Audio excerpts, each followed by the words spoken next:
What is good, Sixer Nation? Welcome on in to another edition. Saturday Night Eve. Saturday night, actually. Sixers and Nets. This one's going to take a lot, man. Saturday evening, when you could be having a lot of fun doing a lot of things, but you're going to be tapped in watching the Sixers because you can't get enough. You can't get away from this team. They keep sucking you in. And we have a battle of the tankathons. Sixers and Nets coming up. Should the Sixers try to win? Should they try to lose? We'll get into it all. Lots to talk about. Here on the show, we'll have fun as always. You all are psychotic. That's all I got, man. I love you guys, man. Boy, am I amped up for this. Boy, am I amped up for this. Sixers and Nets coming up on a Saturday night. The tankathon continues. And we'll talk about it because this could actually be a very important game. This could actually be a very vital game, ladies and gentlemen, in terms of standings, rankings, etc. So we will get into it.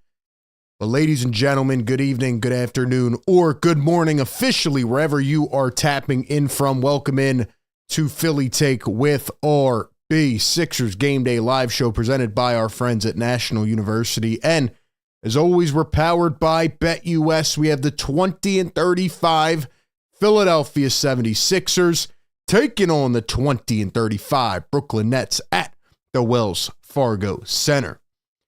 Sixers just played this team a couple games ago. We remember how that went. Paul George dropping 2 points. And we'll see what happens tonight. Sixers Big Three should be available, so we'll get into that. But this is the number one Sixers Game Day live show. We give you the pregame, live game, and postgame coverage, including our staple play-by-play and reactions and our analysis as it all goes down. Of course, we'll take your phone calls after the game as well. If you're psychotic and you stay around and you want to tap in and call in and give your thoughts. So ladies and gentlemen, do me a favor right now. Hit that like button on our show. All our diehards, you know what to do, man. First act of business when you hop in the chat. Hit the thumbs up button. Hit that subscribe button. And if you want to join in on the Philly Take family, if you want to become an official part of the family, official part of the family, hit that join button, man. Link is pinned in the chat. For the merch store, all right, support our show, man. Cop some merch, become a member, get that discount. And lastly, be sure to follow us on all platforms, man. Instagram and TikTok at Philly Take with RB. Follow me on Twitter at RB Philly Take. Connect with me everywhere. Special shouts to the members, man. Special shout out to the members. Let's see those emojis, those loyalty badges. You get all your comments highlighted. You get your comments read all the time and obviously read first as well. So shout out to the channel members still rocking with us. All right, man. I think that's all I got. It's officially time to kick it off. Hold on. Let me turn something off. 1 second.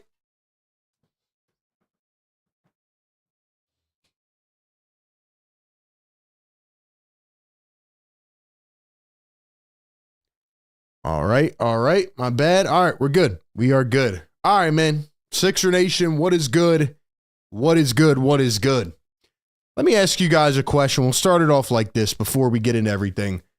What is your number one reason for still watching the 76ers? That's my question to the people in the chat. I want to have a convo about that here in just a minute. $5 super chat, Hayden Azanaro. Thank you so much, man. He says, I hope the Sixers do not finish in no man's land. What I mean is they don't make the playoffs, but they also are not bad enough to get the top 6 pick. It's a good point, Hayden. It's a good point. It's something we're going to talk about here for sure.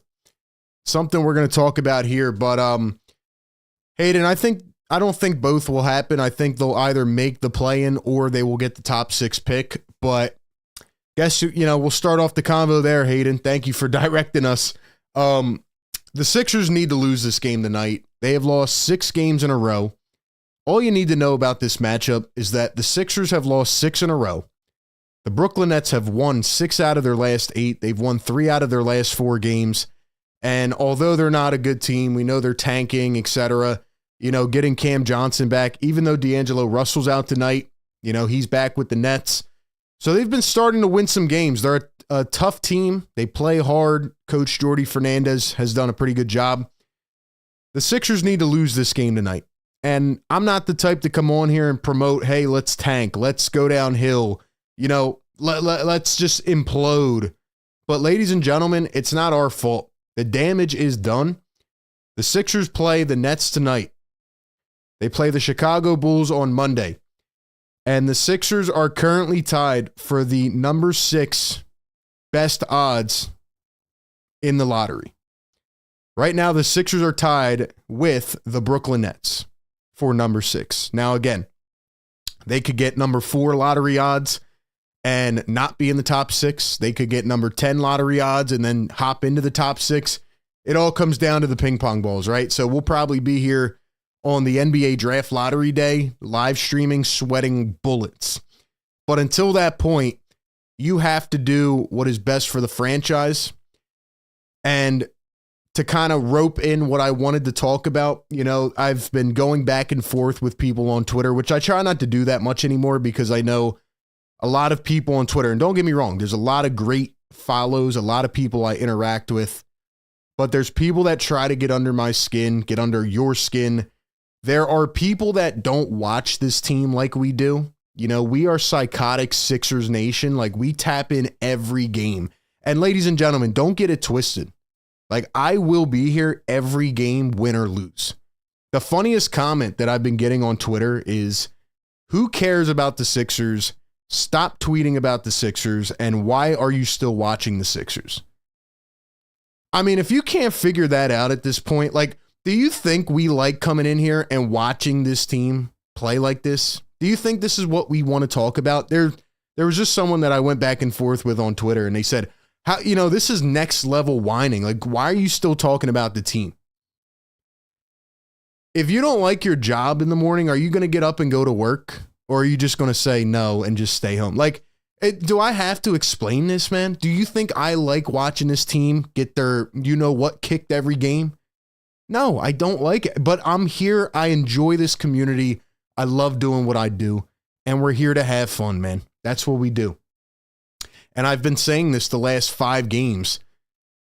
The Sixers and how bad they are right now, how incompetent they are, does not dictate this platform, right? Like, we still have a great community. We still come on here. We chop it up. We talk NBA. We talk about the East, etc.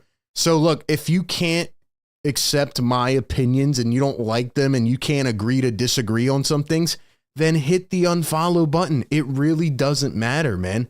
I appreciate everybody. Yes, we go back and forth. Yes, we have debates, discussions, but if you can't stand this team and you don't want to watch them till next year and you think I'm being negative, then okay. My job is to analyze the team, give my opinions, and tell you what's going on. And that's what I do every day, whether it's good or bad. But just keep that straight, man. I don't like seeing this team get their teeth kicked in, but it keeps happening. Like, they have broken us. They have broken us.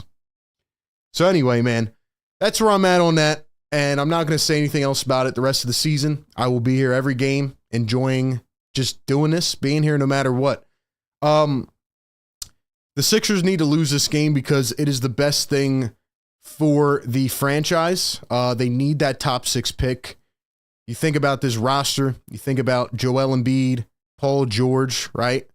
They're going to have to find a way to maneuver through those contracts. You got to hope and pray Joel can get healthy. Now, I've also been dropping videos every day, which is why I constantly stress to you guys to hit the notification bell. Make sure you watch those videos because I give a lot of important intel in those videos. But ladies and gentlemen, the Sixers need to shut Joel Embiid down now. I was joking last game. I said maybe Joel and PG are the tanking lineup because they're so bad. They're immobile. They can't move. But I think what the Sixers are doing for Joel Embiid as a human being is ridiculous. It is malpractice. Joel Embiid is hurt. The guy can't jump, he can't run, and they keep throwing him out on the floor. And I explained exactly why in my video yesterday, so go check that out. But pretty much the Sixers are in a really bad situation. They can't openly tank again. They can't, they can't just say we're done for the season. But then again, they're trying to sell us that they're going to make the playoffs, and they're not good. They can't win a game, and they've lost 6 in a row. So that's where I'm at with this team. They need to get the top 6 pick because, like Hayden was saying on his super chat, you got to get something out of this season. And if they can get a top 6 pick somehow, obviously, again, they have to get luck in the lottery. But if they can have good odds to get the top 6 pick, and they can pair a top 6 pick in this draft upcoming with Tyrese Maxey and Jared McCain, like that's a really good start. So, yeah, I don't want to see the Sixers win this game. And that's where I'm at with it. Ladies and gentlemen, that's the question of the day here. We got 130 people in here. Thank you all for rocking with me. Look, I try to say it every stream, but if you are somebody that continues to tap in and you continue to rock with us, right, and you just support me and the channel, it means more than you know. So thank you very much. Hit the like button. Get us to 100 likes. Let's wake up the damn neighbors. Look, if the Sixers are going to lose and they're going to be miserable, we have to have some fun, man, or else we're going to go insane. We're going to lose our freaking minds trying to watch this team if we're really this serious. So we got to have some fun, man. So get it to 100 likes so we can wake up the neighbors. Should the Sixers tank or should they try to actually make the play-in? That is the question of the day. Let me know your thoughts in the chat. I got to let you guys know about BetUS, ladies and gentlemen. BetUS, not really an odd of the day. Sixers are a heavy favorite in this game, which is surprising. Maybe because the Nets, I guess, are just that bad and the odds makers don't watch the Sixers anymore. So they don't realize how bad Joel Embiid and Paul George have been. But if I had to choose, I would say take the Nets point spread. They're like a 10-point underdog right now, which is insane. But here's the upcoming schedule. All right. And go to betus.com, use code YouTube150, get a 150% deposit match bonus on your first deposit up to $2,000 over on BetUS. How many games do you think they're going to win out of the next 5? Brooklyn Nets tonight, Chicago on Monday, then the Knicks, Warriors, who are 4-1 with Jimmy Butler, and the Portland Trail Blazers. How many games do you think the Sixers are going to win? Honestly, I would say 1. I think they're going to win 1 out of the next 5. I think they're going to win 1 out of the next 5, honestly. That would be my prediction.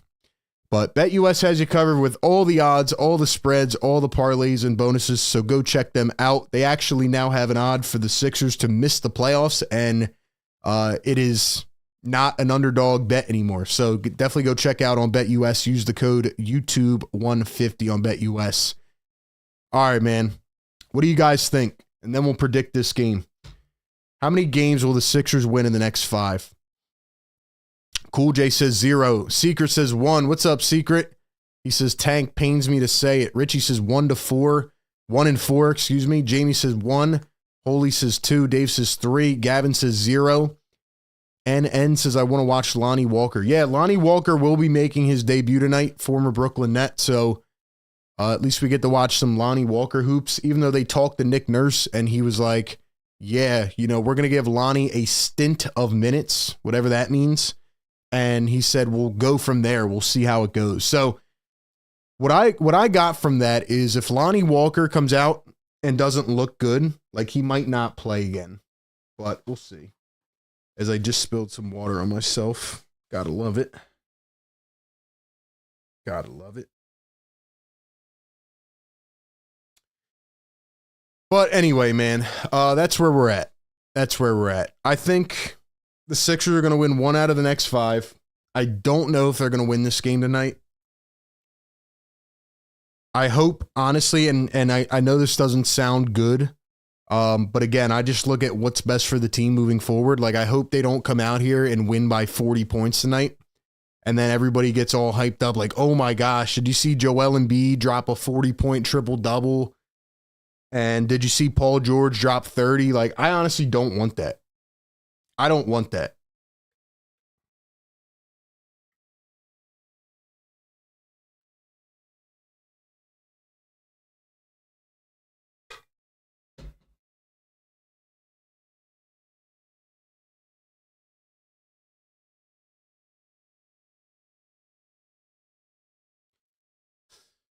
Let's see. How many points will Lonnie Walker have? I think he'll have like 5 minutes tonight, 10 minutes. Who knows?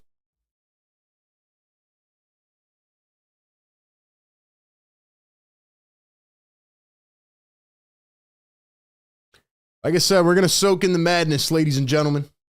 We're going to soak in the madness. Good man, member for 1 month, says no specific reason but push for the playoffs. So you're saying to make a push for the playoffs?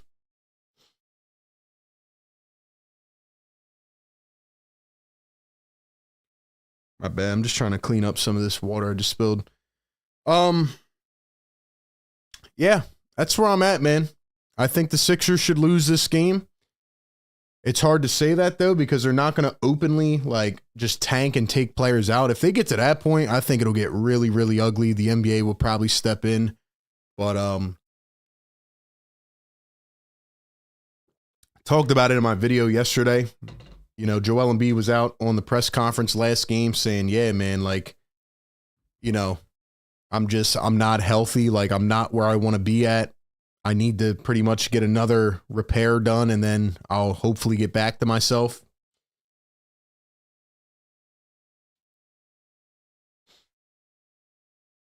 But that's where we're at, man. That's where we're at. That's where we're at. Let's see. Dom says this is going to look like the All-Star game. I'm not saying that because we're All-Stars on these teams. That's a good point. All right, ladies and gentlemen, give me your final score prediction in the chat. Final score prediction. I don't know who to pick, man. I think just because this has been the Sixers season and they push every wrong button, I think the Sixers are actually going to win this game.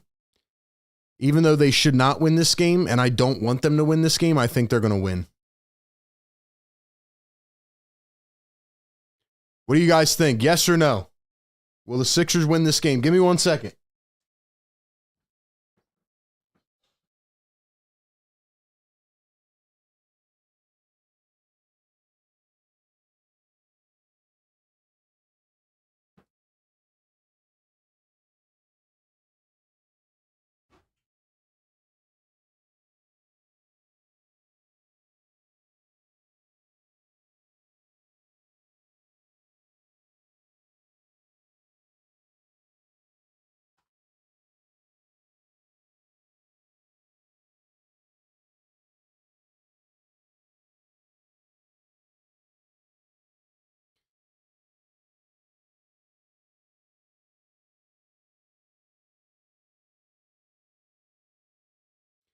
Yeah, I think the Sixers are going to win this game like 112 to 107. Like I said, they're a 10-point favorite.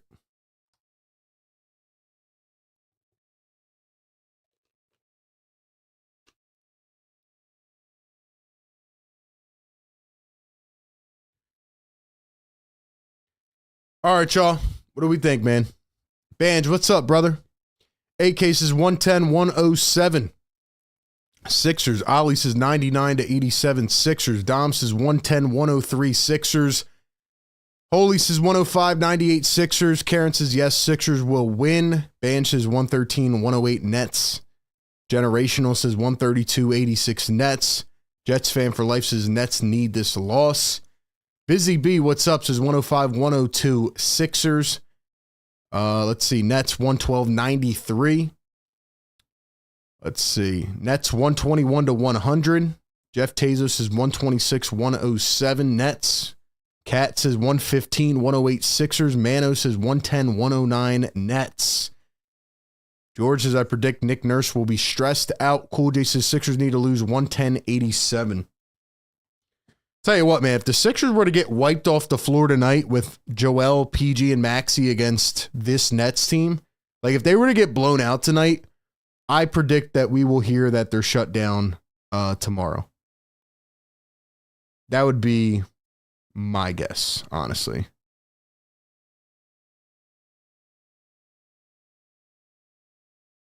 That would be my guess. All right, man. Everybody hit the like button. We're going to have fun tonight. Talk about some more as we go. Let's get it rocking, man. Hit the beat. Hit the beat. Let's go.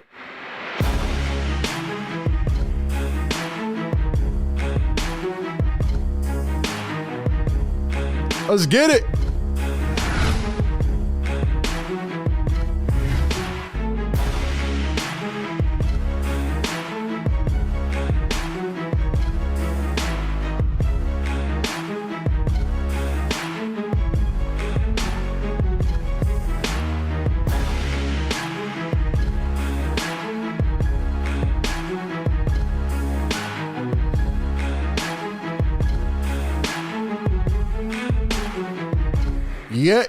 Yeah. Let's go. Let's go. Let's go. Sixer Nation, welcome on in. It is the Sixers Game Day Live Show.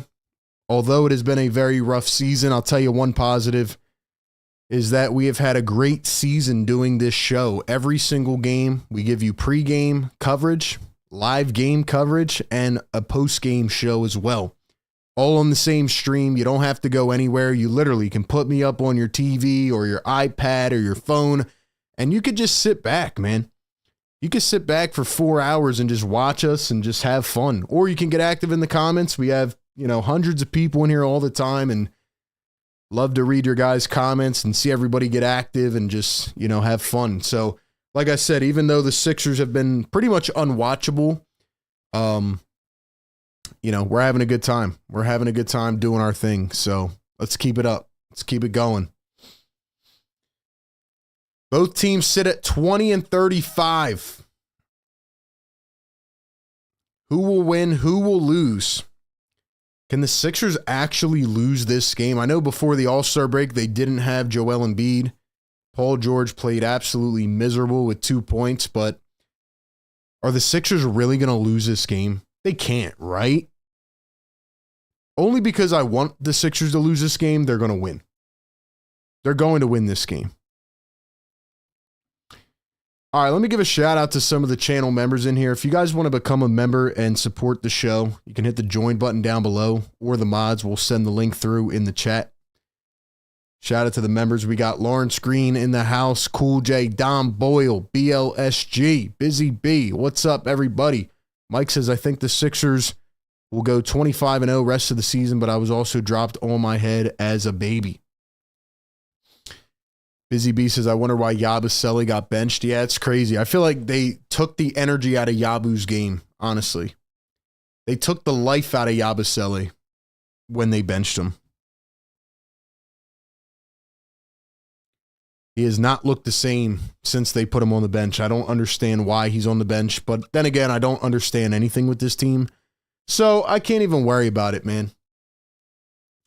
I can't even worry about it. Also, shout out to the merch store, man. Go cop your merch, phillytakewithrb.com. Get your Sixers therapy shirt, man, or your Philly Take tee. But most importantly, your Sixers therapy shirt, because we all need Sixers therapy right now, to be honest. We all need it. Let's go. Let's go. 215 people in the chat. Get us to 100 likes, man, so we can wake up the damn neighbors. We give you the live game call. We break it down as it happens. We give you all the coverage.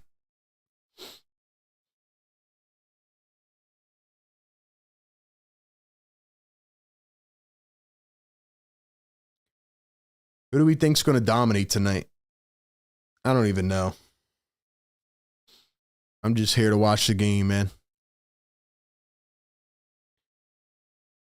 Shout out to our great partners, man. National University, BetUS, and RocketMoney. Definitely going to need y'all to get active in the chat, man. Just keep us going. Keep us going. Appreciate you guys so much for being here every single game.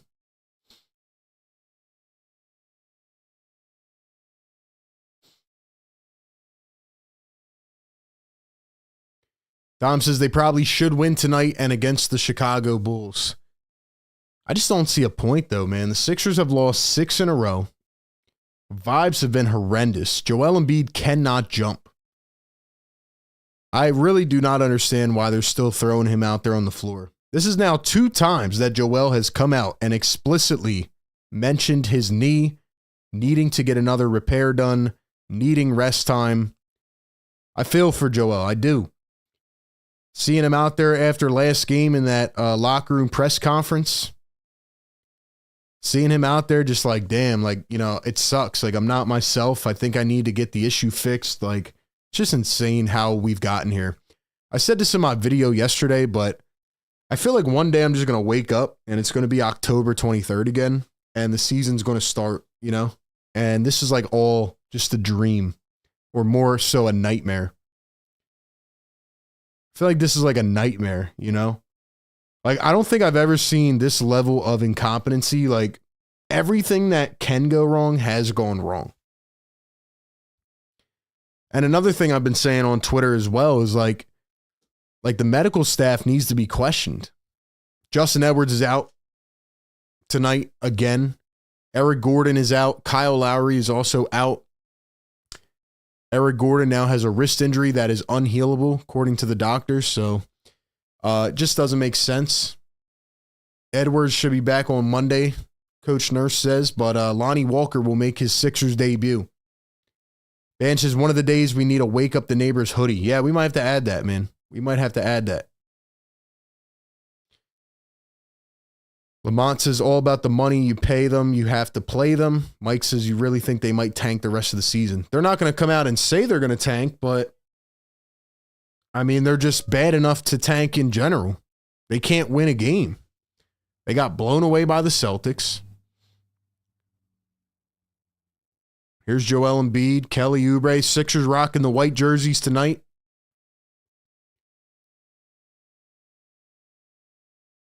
Rachel says, I agree. I can't believe he's continuing to play. He needs to shut it down. We've been saying this for weeks. Exactly. What's up, Rachel? Dan says, I'm getting out of school in 3 months. It better not be all of a dream.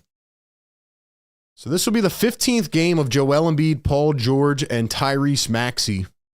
They are 7-7.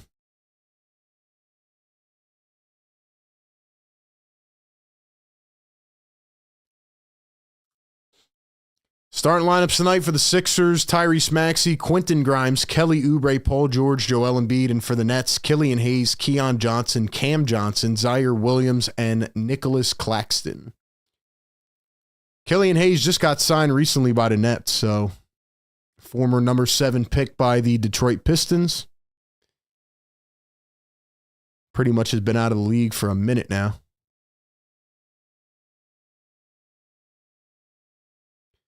All right, let's see what they can do, man. Let's see what they can do. Sixers will start with the rock. Get the other scoreboard up shortly. Joel through the legs. Here's Maxey, the drive. High layup off the backboard. Got it to fall. Sixers strike first. For the Nets, D'Angelo Russell is out. Already mentioned that. Here is Cam Johnson around his screen. He's going to dribble, drive, float it up, missed it off the backboard. But yeah, D'Angelo Russell's out. Cam Thomas remains out. Noah Clowney is out. Here's Paul George. Crosses, drives, goes up. He's fouled. And Paul George will go to the line. And I know, again, I'm not trying to come off negative here. I'm not. But I'm just going to continue to tell you the honest truth from my own opinion. And I know some people don't like to hear that. And you know, you may have been like an Eagles fan and you're just starting to tap into the Sixers, but this has been an absolute torturous season, and I have to tell it how it is. So, you know, so far to begin this game, as Paul George knocks down the first free throw, you know, they're coming out with a bunch of energy, right? And yeah, that's great. I like it, but like, how come you guys don't always come out with this level of energy? Like, they do this and then they fall off, right? But, like, they're coming out against the big bad Nets, and they're going to probably start on a 12-0 run. Paul George 2 for 2 at the line. Here's Killian Hayes going to dribble, one bounce. Zaire Williams drives, almost lost it out of bounds, turned over. Sixers ball. See, they're going to start off on, like, a 12-0 run. And then it's going to be like, well, why don't you guys approach every game like this? There's Tyrese Maxey. There's Joel Embiid. Embiid going to hand it off to Paul George. Paul George going to find Embiid. Drives to the lane. Goes up. Missed it. Dang, Joel had no lift on that layup either. Guys, we need one more like to get to 100. Who's going to be the one? Keon Johnson goes downhill, up and in. First bucket for the Nets. 4-2 is our score. Here's a 3-ball. Tyrese Maxey gets it to go. Big shot by Tyrese Maxey. That one looked very smooth. Keon Johnson going to find Claxton. Back to Johnson. Claxton still rocking the Batman mask. And then Cam Johnson is fouled by Kelly Oubre.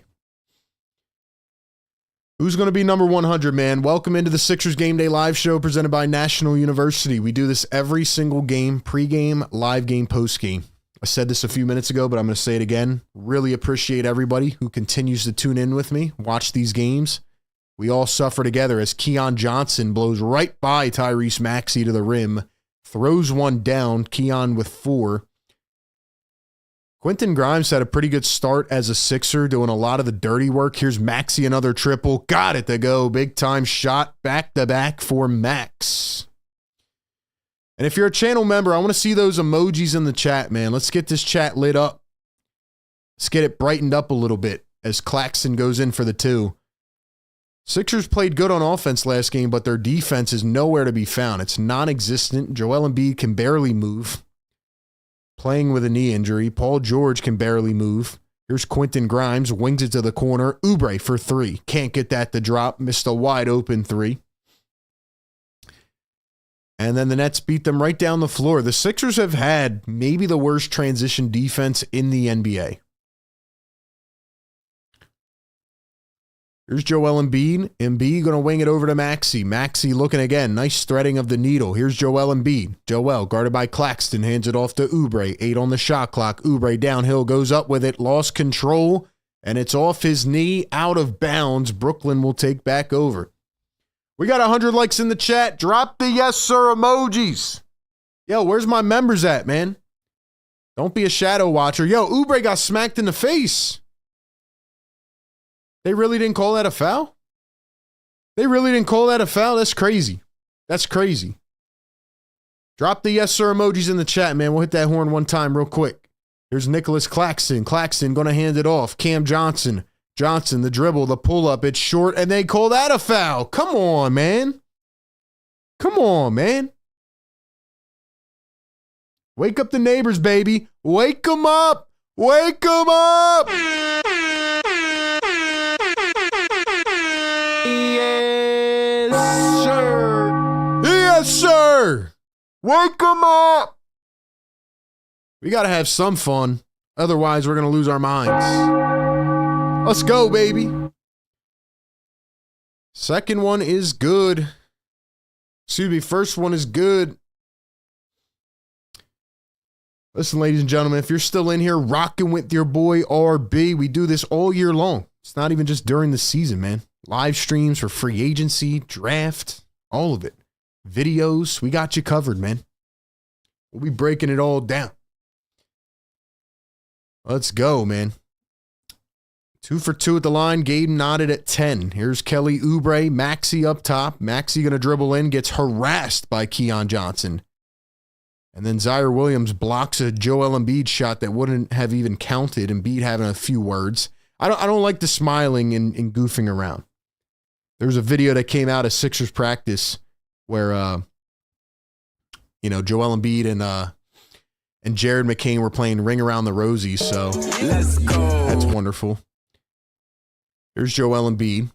Joel going to turn, spin, gets doubled, wings it to the corner. Quentin Grimes for 3. Nails it. Big shot by Quentin Grimes. Q.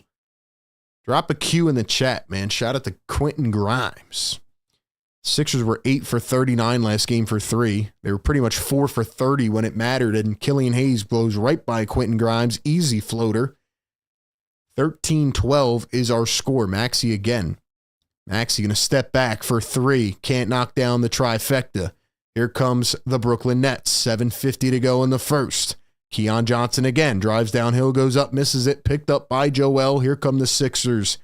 Nets rocking the black unis, Sixers rocking the white unis. Here's Joel, finds PG, steps into a triple, and that one bounces out. No can do for Podcast P. Here come the Nets. Claxton scanning the floor. Joel staying back. I'm watching Joel right now. He's in drop coverage. Williams has an easy floater. Got it. Fouled and won. Once again, just lazy defense by Joel Embiid. He looks gassed right now. He can't move around well. I just watched Embiid that whole possession, man.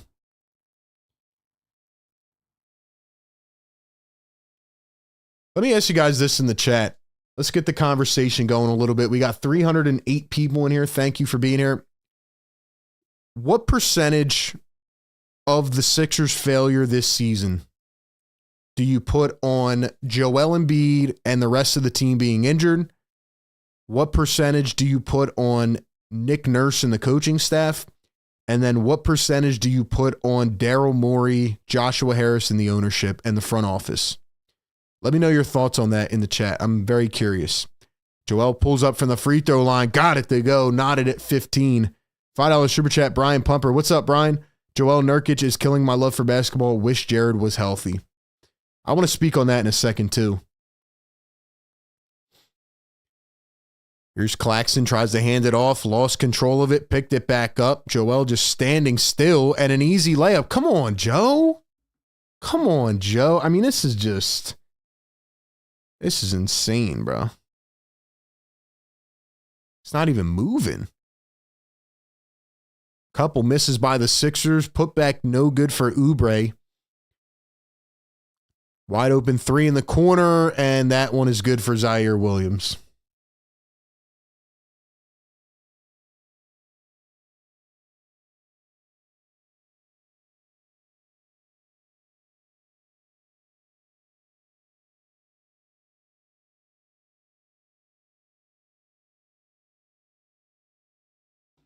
Here's Tyrese Maxey going to dribble, drive downhill, floats it up, and missed it off the rim. Sixers down by 5.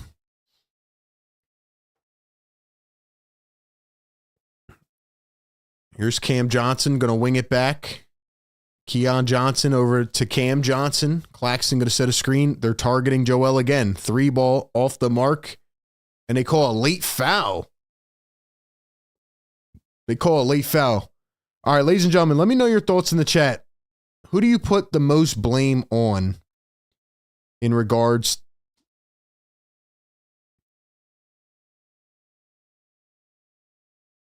Sorry, we just got an update from Shams. I wanted to make sure it wasn't Sixer related. Hall of Fame coach Greg Popovich is not expected to return this season. His future is uncertain as he recovers from a mild stroke suffered in November. Prayers up for Pop, man. Prayers up for Pop. Legend. But yeah, how much blame do you put on the injuries and the players themselves? How much blame do you put on Nick Nurse and the coaches? And how much blame do you put on the front office? That's my question. Brian Plumber, thank you for the super chat. Back to Brian's super chat where he says, wish Jared was healthy. Man, I don't know about you guys, but sometimes I'll see a Jared McCain TikTok or I'll see like a crazy stat. And I sit there and I remember that Jared McCain was having the best start to any player in Sixers history. Like no player has ever started off better than Jared McCain. He was breaking all kinds of numbers and we should have known as soon as they took him from us, man. Like, I miss watching this dude drop TikTok dances and then go out and give a guy 35. Like, he was unbelievable. And we barely got to see him, man. He would have been running away with the Rookie of the Year. Running away with it, man. So, that's just a little aside based on that super chat, but I sit there and I just think about Jared McCain sometimes.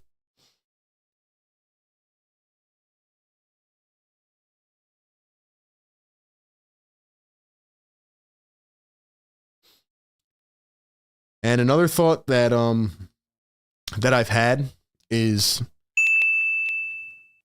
and a lot of people have been arguing with me about this, the Sixers medical staff, like just watching Joel out here, and like it still doesn't make sense to me that every guy on this team is injured and they just can't be healed, you know? Like I understand the NBA has a real injury issue right now. They need to figure things out because too many stars are getting hurt. But how come the Celtics don't have a lot of injuries? How come the Cavs don't have a lot, or the Thunder? Like I understand they're younger teams, right?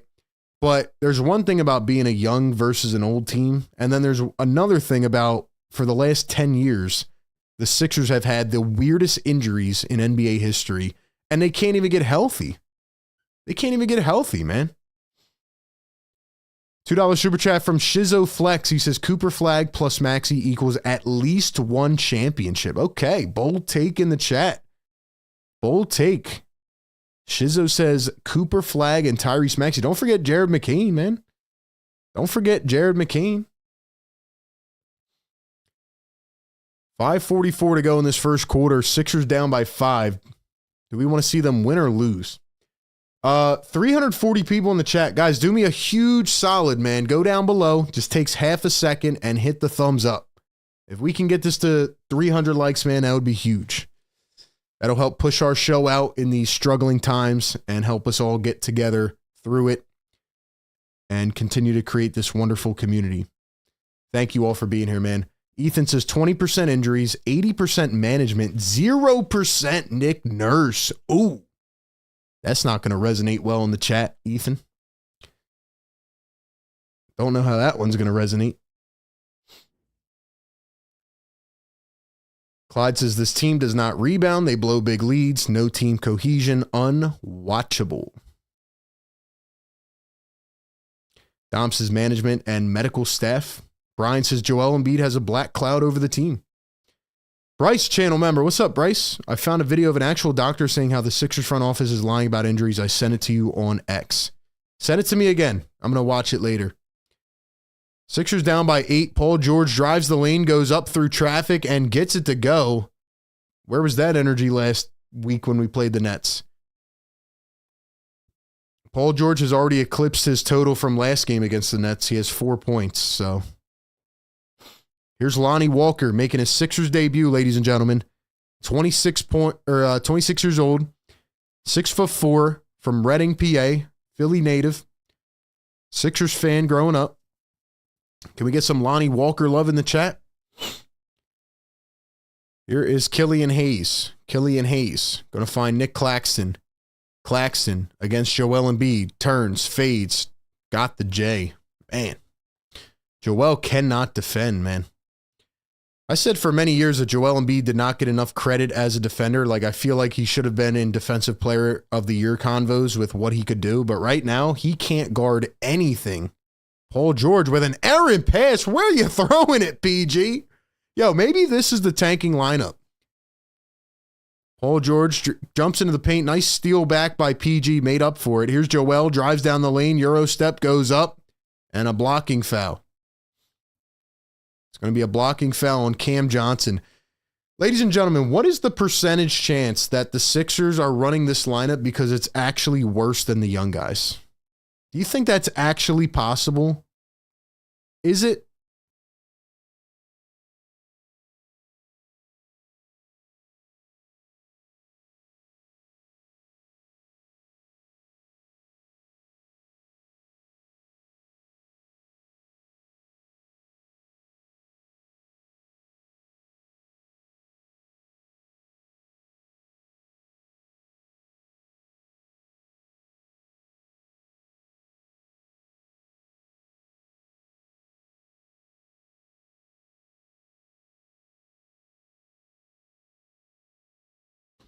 I'm starting to think they might think this lineup is worse.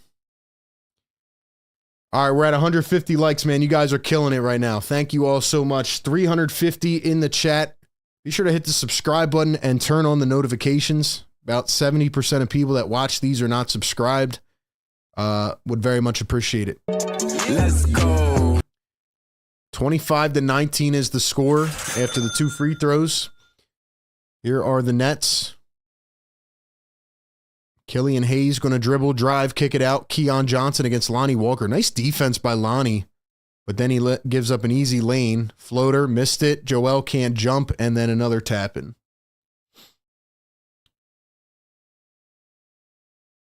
I don't know, like, I know there's some people that watch the games with me, but then there's also people that just listen in. Nets are 10 for 13 from the field. Joel contested 3. That's off.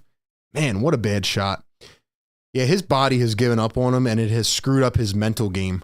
By the way, David Roddy is in for the first time now for the Sixers. 3-ball from Brooklyn. What a shot. That was Tyrese Martin, who just came in the game, I believe. Yeah, that was Tyrese Martin. Who else came in for the Nets? Trendon Watford, Jalen Wilson, Day'Ron Sharp in for the Nets. Here's Joel. Nice find. David Roddy. Backdoor cut and a reverse lay. David Roddy was signed to a 2-way, or his contract was converted to a 2-way after the last game. Keon Johnson drives right past Embiid. Yo, are you guys watching these Embiid possessions? Are you guys watching these Embiid defensive possessions? Holy crap, man. Sixers are down by 11. Tyrese Maxey going to find Joel Embiid. Joel going to hand it off to Lonnie Walker. Walker crosses over, finds Embiid. Embiid right beyond the perimeter. Embiid finds Lonnie Walker. Lonnie for 3. It's short. David Roddy, the rebound, kicks it out. Paul George back to Embiid. Embiid turns, spins, kicks it. Lonnie Walker for 3. Can't get it to go. Paul George, a third opportunity. Maxey going to step into one. Cha-ching. Cha-ching. $5 super chat. Brian Pumper says, have these games not shown you Embiid is no longer has impact in winning? These guys don't even look like they mess with Joel. There's Keon Johnson. Blows by everybody, goes up and could not finish the layup. 2:13 to go here in the first. Maxey kicks to Embiid. Embiid behind the back pass. Off a bounce. Here's Paul George. Paul George at the top. Paul George going to find Joel Embiid. Embiid steps into another 3. Does not go yet again. What do you guys think about Brian Pumper's super chat? Do we think Joel has impact on winning anymore? Yes or no? Yes or no? Guys, just a reminder to follow me on all social medias. Let's go. Follow me on Twitter at RBPhillyTake. Follow the Instagram at PhillyTake with RB. $5 super chat from Brian Pumper. Again, Brian, thanks so much for the love, man. Says, I changed my mind. We might actually win if Embiid and PG get shut down. Keep playing the old guys. We need a better chance at a top 6 pick. Yo, I'm starting to think that, Brian Pumper, and it would not surprise me with how crazy this season has been, but I'm starting to think this is the tanking lineup. I'm starting to think this is the tanking lineup.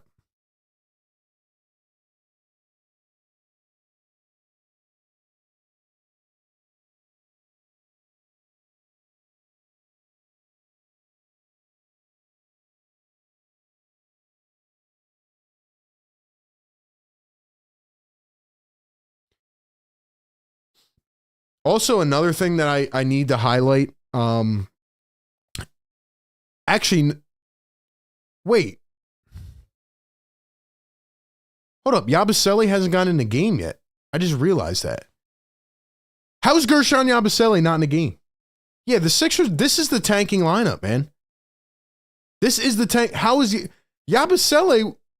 Let's go.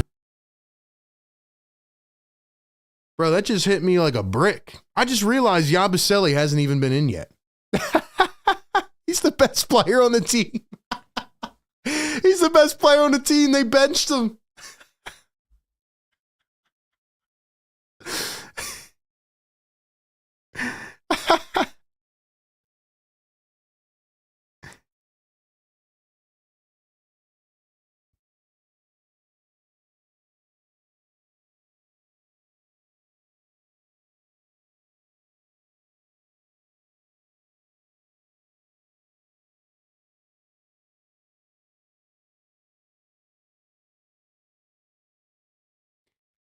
Yo.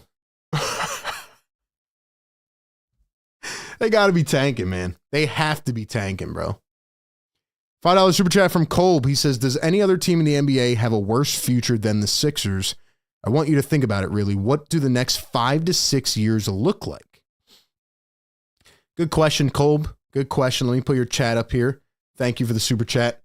I would not say they have the worst future because they have Tyrese Maxey, Jared McCain, maybe a top 6, and Quentin Grimes. Outside of that, Justin Edwards, Ricky Council, I mean, it could be worse. 3 ball from the Nets. I don't think there's many worse. Drummond's in for the first time, gives up a rebound and a layup. Yeah, I think there's a couple other teams that could be in a worse spot, Kolb, like the Phoenix Suns, who have all those guys getting paid big money and have no draft picks for the next 5 years. So I would say the Suns maybe, and the Chicago Bulls, who have a just an erroneous ownership. They're out of their mind. But other than that, I think the Sixers might be up there in the top 3 or top 5 just because of the contracts to Joel and PG. And I said this back in August and September. The fact that the Sixers gave Joel that extension, and I love Embiid. I've been an Embiid guy, but the fact they gave him that contract blindly after consulting with 9 doctors who said that it might not get better and had no resolution plan, and then they lied to us to begin the season. The fact that they gave him an extension 3 years beyond what he already had left is just inexcusable. So,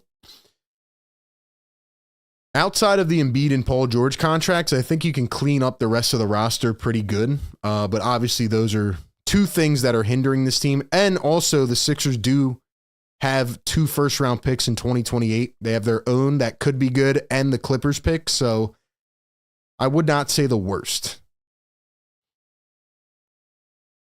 And then there's teams that probably will never get better. I just saw your other chat here, the Wizards. Yeah, Kolb. The Wizards are down bad.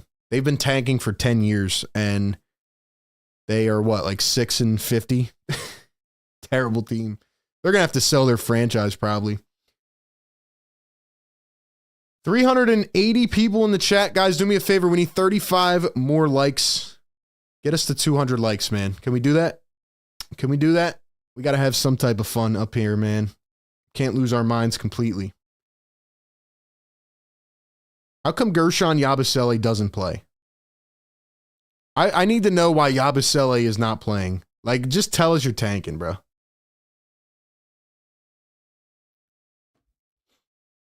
Sixers down by 9. Under a minute to play here in the first quarter. Quentin Grimes goes to the rim, reverse layup, and it's good.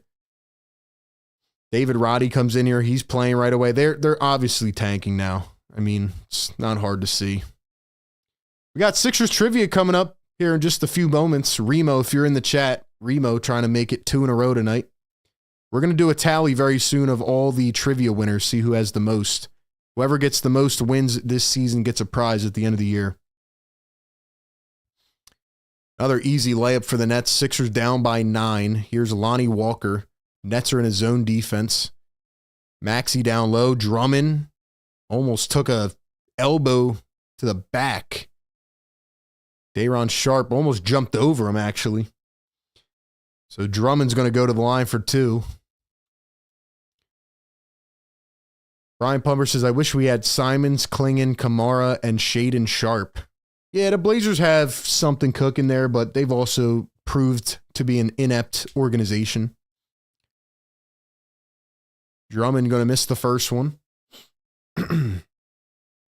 Kolb says, I feel like at the end of this, the Sixers could end up basically in the same position the Nets were when they had to clear house because of personalities. Just because of financial stuff, man. But I think Maxey and McCain is definitely a good blueprint to start with. You have to hope McCain comes back and is the same player. I mean, he was on an unreal tear. But we'll see. Drummond missed it again, and he was fouled, I believe. Let's go, guys. Get these likes up, man. We're almost there. 340 in the chat. Appreciate y'all so much for being here. Let's get it going, man. Drummond going to miss another free throw. Gets his own rebound. Drives in. Lost it, and he's fouled again. Drummond giving a little stare there to Who is that? Drummond's talking smack with, is that Zaire Williams? Or no, it's Trendon Watford. Yeah, you know what's crazy, man? Drummond looks so uninterested. He looks so uninvested in this game. Now Drummond's joking around. I don't like to see these guys joking around, man.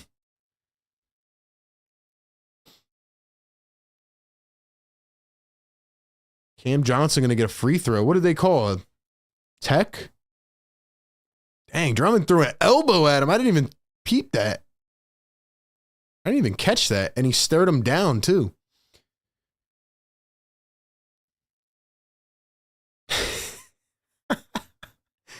Andre Drummond talking smack to Trendon Watford. That's why we're here, man.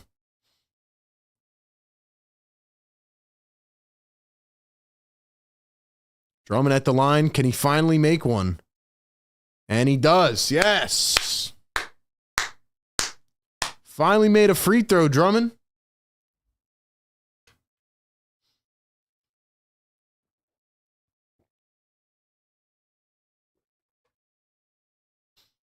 Drummond going to knock down the second, too. 13 seconds to go here in the first quarter. Will Oubre get 11 points? I don't know, man. It's hard to predict anything with this team. Watford puts it up at the buzzer. Got it over David Roddy. 40 points for the Nets in quarter number 1. I mean, you just can't even draw this up. All right, man. Let's get to our first quarter intermission here. Once again, welcome into Sixers Game Day Live, presented by National University and powered by BetUS. We got Sixers trivia coming up. First person to get it right in the chat is going to hear this sound.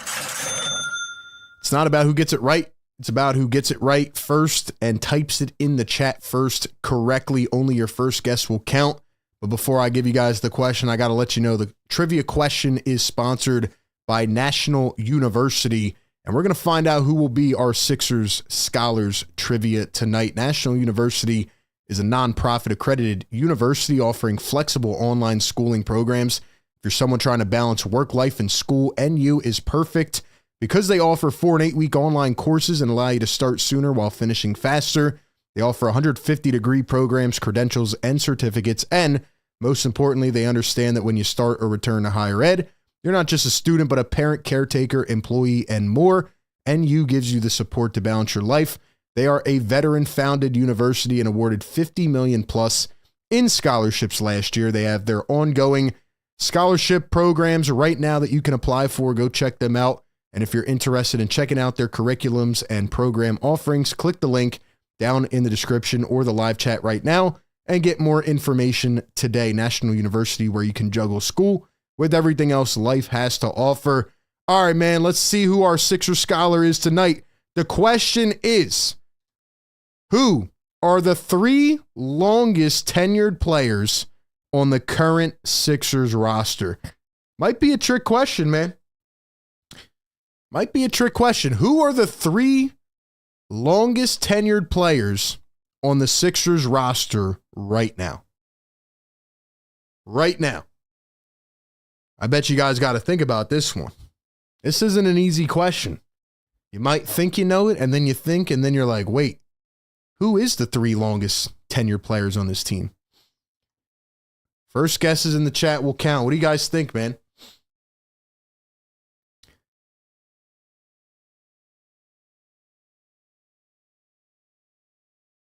Three longest tenured players on the 76ers roster.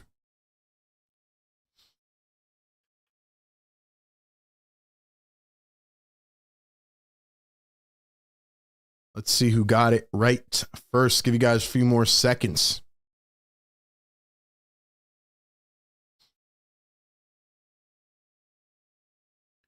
Keep in mind, too, that on my screen, it shows something completely different than yours. So we'll see who got it right here in just a second.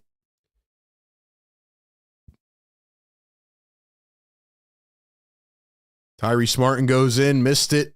Nets lost it. Here come the Sixers. Lonnie Walker coming down the floor. Walker finds Yabusele, who's finally in the game. Didn't play in the first quarter.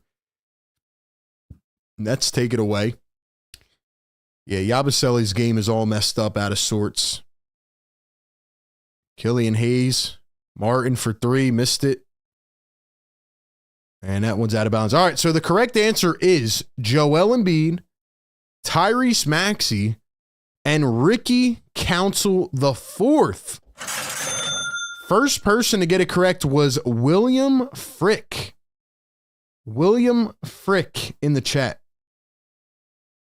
Congratulations to William in the chat. W's for William in the chat, man. It's crazy because if you think about the Sixers, they cleared the whole roster last off season. They cleared the whole roster outside of Embiid and Maxey. They had to start brand new. Ricky Council was picked up after the 2023 draft as an undrafted free agent. Kelly Oubre was signed in September as a free agent right before the season. And everybody else is new. Isn't that crazy, man? Isn't that crazy?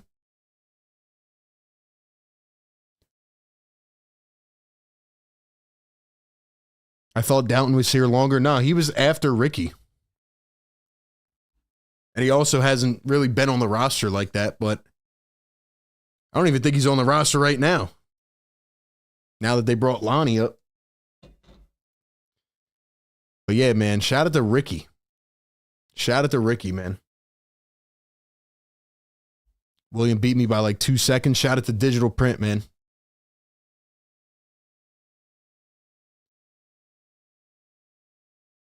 But yeah, it's definitely an interesting question, man. Sixers are down by 12, by the way. They can't even contend with the Nets. Drummond backdoor slams it down from the dunker spot. Nice find by Yabusele.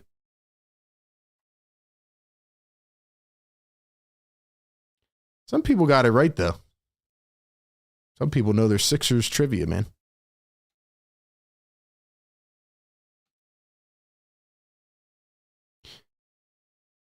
Here are the Nets. Quentin Grimes going to get blown off a screen. Hits the hardwood. It's going to be a foul on the Brooklyn Nets. Day'Ron Sharpe gets whistled.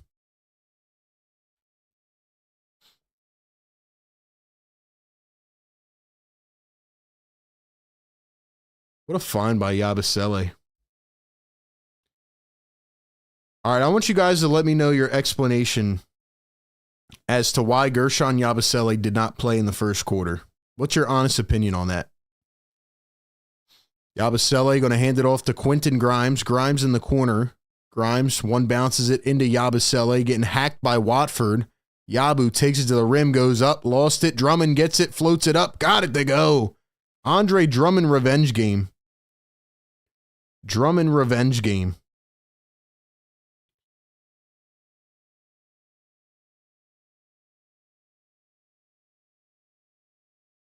Watford floats it up, missed it. Here's Martin, a wide open 3. Can't get it to go. Quentin Grimes fighting for it. Ball goes out of bounds off of Grimes. Stays with the Nets. Sixers can't even beat a G League team, man. This is crazy. Number 4, Reese Beekman out of Virginia in the game. Second-year player, Reese Beekman. Here's Watford coming around a screen, tries to find the pick and roll, and he was fouled by Drummond. All right, guys, we need 17 more likes. We're almost there. Hit the thumbs up. 350 people in the chat. Let's go, man. Members, let's see those emojis, man. If you guys have been rocking with us all season long, drop OG in the chat. If you guys are new to the show tonight, drop new. If you're just a casual, once-in-a-while viewer, or you're just getting back into the Sixers, drop returner in the chat. Let's shout some people out, man. Day'Ron Sharpe going to find Trendon Watford up top, guarded by Yabusele. Yabu just got pushed off of Watford. Here's a wide open 3. Beekman can't get it to fall. Drummond the rebound. No matter what, man, we're going to support our people here. Shout them out no matter what. When the Sixers get good, I will remember who's here during the dark days, man. Paul George gets fouled. Ball going to stay with the Sixers. Digital Print House channel member, thanks for being here, man. Banj OG in the chat. Busy B OG, 2 great members. Ice Show Key, longtime member OG. Embiid OG in the chat. BLSG OG. AK returning. Dom OG in the chat. Hakeem says hate watcher. If you're a hate watcher, drop hate watcher in the chat. We got a lot of hate watchers in here, man. Clint OG. Brian says tell Embiid to stop hating us. He's not giving any effort. Cool J, guess returning or OG. AG and OG. Edwin, sub to the channel. Thanks, Edwin. Welcome, man. Thank you guys for being here. Another steal by the Nets. Sixers are down by 8. 9 minutes to go here in the second quarter. Here's a drive, a spin. Watford blows by Yabusele. Couldn't get the finish. Here come the Sixers. Grimes, one-on-one, all the way up the floor. Blocked at the rim. Claxton sent it out of bounds. Going to stay with the Sixers, though.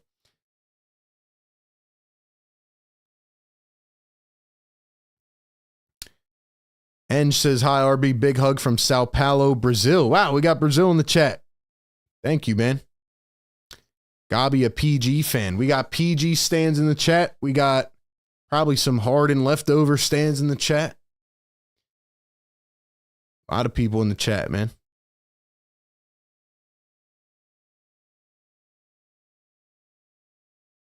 Keon Johnson, another steal. Dude, the Sixers are so miserable, man. 3-ball wide open, and they drain it. Wow. Who was that? Keon Johnson? Or no, that was Jalen Wilson. As soon as the Nets got rid of Ben Simmons, they got better. Here's Joel Embiid at the high post. Turns, kicks, Yabusele up to Paul George. Paul George crossing over, steps back for 3. Off the front rim, and he was fouled. $2 super chat from Top Shot Tesla. What's up, Top Shot Tesla? Sorry, Risu, that's not a real person, RB. Is that not his name? Is that his name? Or are you just saying that the Nets are literally made up of non-existing players? Reese Beekman, 23 years old, out of Virginia. Do we stream all the Philly games? Yeah, man, we're here every game, pregame, live game, and postgame. We do a whole collective show, 4-hour stream. We give you all the coverage.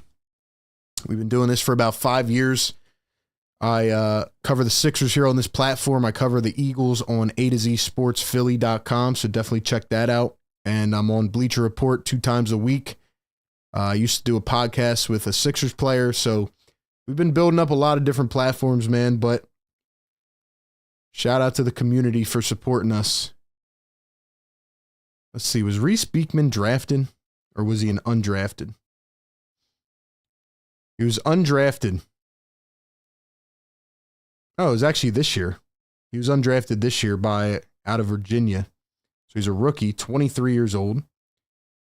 2-time ACC Defensive Player of the Year. Okay. Oh, man.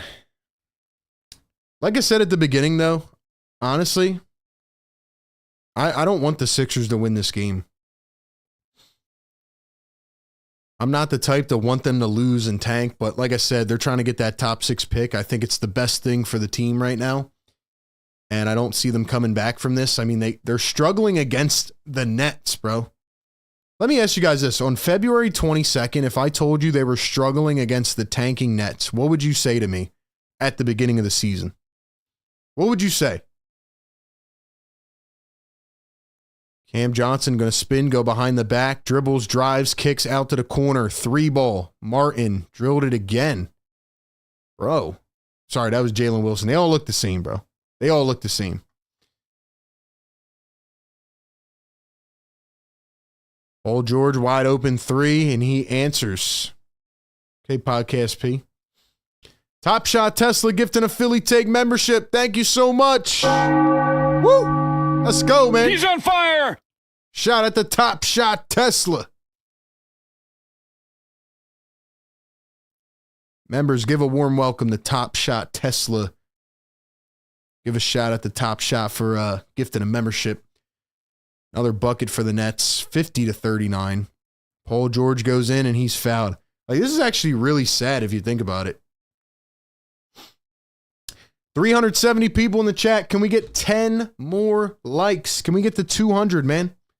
Can we get to 200? The Nets are shooting 60% from the field. Holy crap.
Like I said, man, the Sixers have made me like so numb at this point. Like, I've never felt this way, at least on YouTube wise. Like, we've been covering the team for 5 years. I don't think I've ever felt this numb watching the Sixers, like, during these streams. But I expect it at this point, you know? Like, the Sixers are getting absolutely outplayed. This team had championship expectations. Like, at this point, I'm used to it, but it still doesn't, like, make sense, you know? The Sixers were a 10-point favorite in this game. Did the odds makers not watch the Sixers? Like, I told you at the beginning to take the Nets spread on BetUS. Like,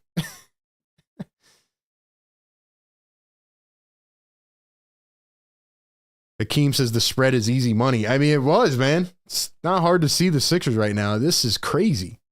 This is crazy. Brian says, don't shut Embiid down. Eddie says, Vegas giving out free money. All right, where we at? We got 198. Let's go. 2 more, baby. 2 more. If you guys are new to the channel, every 100 likes, we hit the horn and we wake up my neighbors who are sleeping next door. They hate us. They get mad at us, but it's a fun way to keep the chat going, especially in times like this. Because if you think I'm here locked into this game, like on my toes, the Sixers have broken that for me right now. Sixers have broken that for me because I'm coming into these games not expecting much anymore.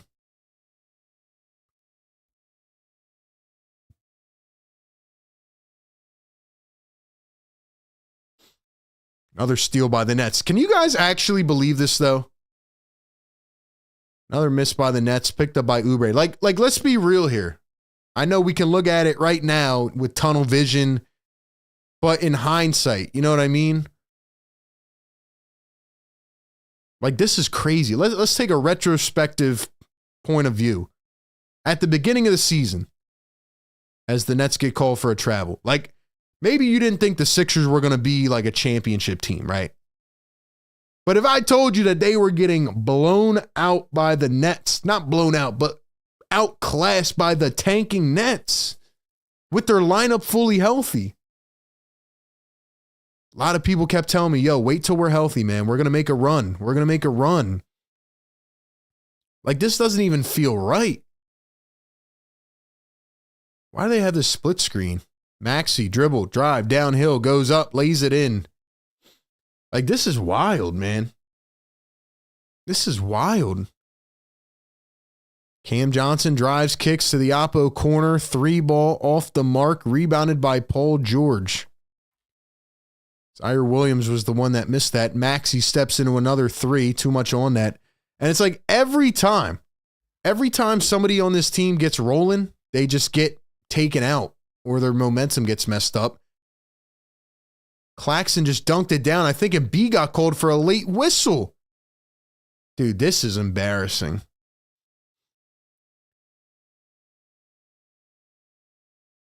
Joel cannot jump. Joel Embiid cannot jump, man. He cannot jump.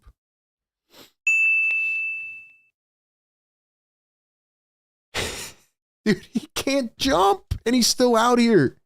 What?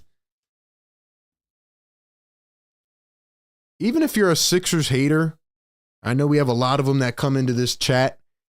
There's no way anybody thought the Sixers would be like this, man. $2 super chat. Top Shot Tesla says, can we get back to Reese Beekman, Trendon, Watford? Yeah, who are these guys? Top Shot, who are these guys, man? Reese Beekman and Trendon Watford are outplaying Joel Embiid, Paul George, and the Sixers, man. I have not been to the Wells Fargo yet this season. I usually go about 3 to 4 times a year. I just can't do it to myself, man. I can't do it to myself, man. Yo, we got 200 likes, man. We have 200 likes. Let's go. Hit the yes sirs in the chat. Let's wake up the neighbors. Hold up. Hold up. Let's hit the yes sir. Come on. Yeah. Yes, sir. Wake them up.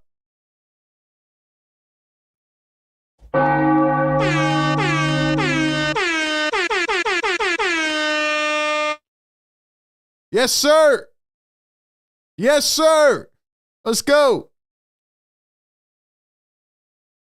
Joel Embiid going to kick it up to Tyrese Maxey. Maxey, another 3. Can't get it to drop.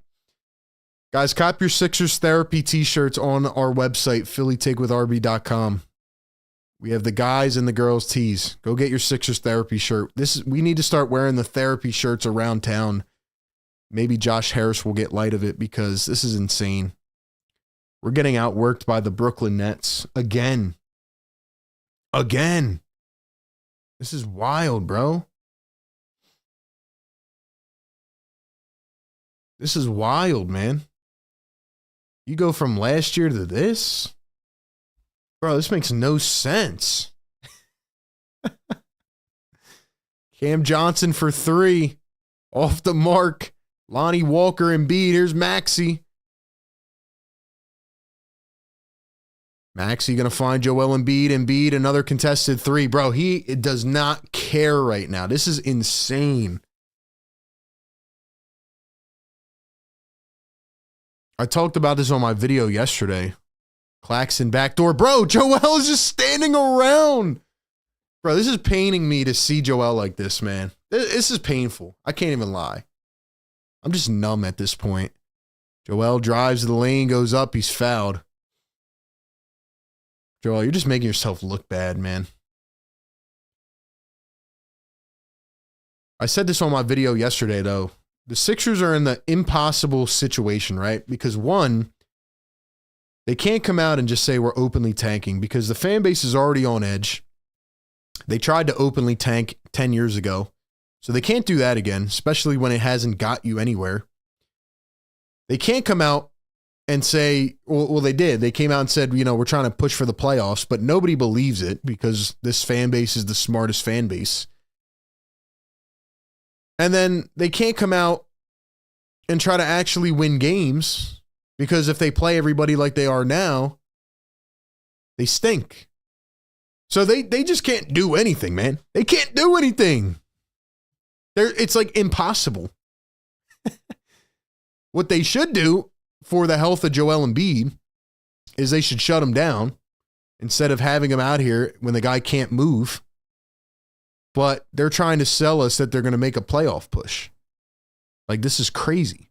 Claxton turns, hooks it up, missed it. Sixers get it back. Quentin Grimes going to find Lonnie Walker. Lonnie Walker goes into a 3, missed it. Picked up by Brooklyn.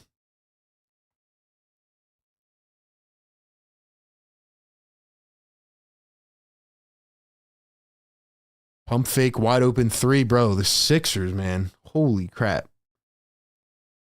Holy crap. Bro. Nah, this is crazy, man. Another 3 for the Sixers miss. Sharp says, RB just ordered my tea right now. Did you? Usually it sends me a little notey when somebody cops some merch. I don't see a notey, man. Don't cap to me, bro.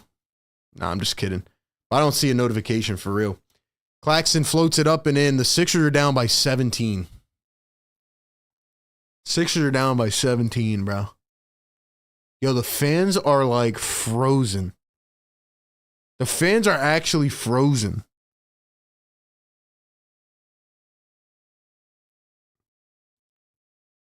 Dude, the fans need to just like walk out, if I'm being honest. They need to walk out. They need to just like leave. Nah, this is wild, man.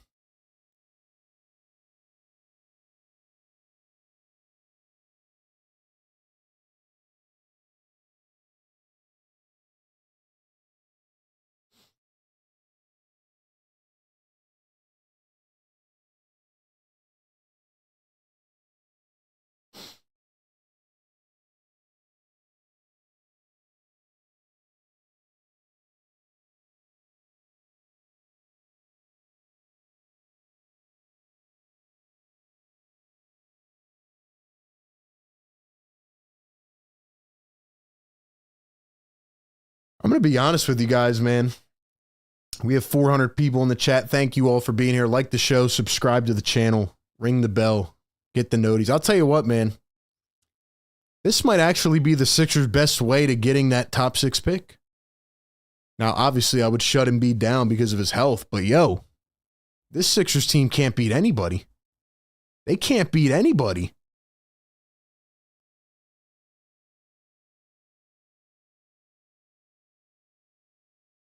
They can't beat anybody, bro. Ladies and gentlemen, get your Sixers therapy tea, man. Let's go. Get your Sixers therapy tea. If you're like me, you need Sixers therapy, go get it over on the website, man. Go check out the merch store.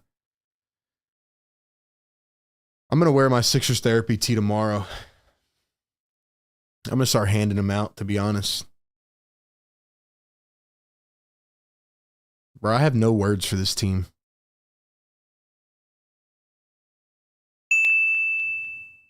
I have no words for this team.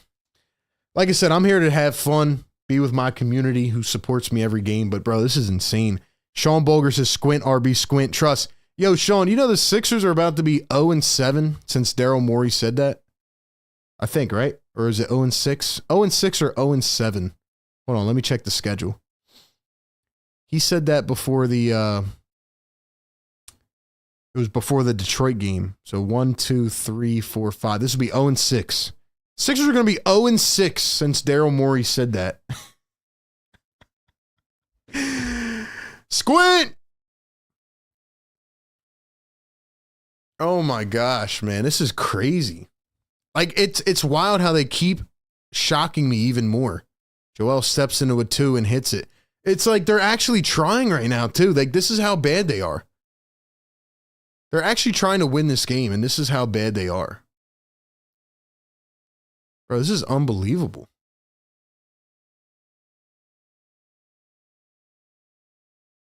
Sixers steal it away. Paul George up to Quentin Grimes. Joel drives into the paint, and he was fouled. Well, nonetheless, man, appreciate everybody being here, though. You guys are the best. Let's go. You guys are the best, man. Like I said, the Sixers won't dictate our platform, man. We'll still have fun every game no matter what, but this is wild. Like I said, I don't want the Sixers to win this game, though. Top Shot Tesla, $2 Super Chat says, just like Frozen, Sixers need to let it go. That's a fact. I think they already have. First one, go to the line for Joel Embiid. Sixers, if you can't tell by now, have... I mean, what are these guys even thinking in this locker room?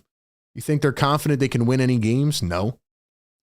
Purify 32, $5 Super Chat. Thank you so much. He says, I hope this is the game that finally gets them to start tanking and shut down Embiid and maybe Paul George. You know, Purify, I hear you, man, but I'm starting to think that they're keeping these guys on the floor on purpose. I'm going to tell you guys right now, if the Sixers shut down Embiid and Paul George, they might actually start winning games. Foul down the other end on Tyrese Maxey. I don't know if you guys have been watching this team all year or if you're just coming over recently, but the 76ers had won 4 games in a row with the young guys. They won 5 out of 7 games with the young squad. That was the last time we really saw them in full effect. I think the Sixers are actually better with their young guys.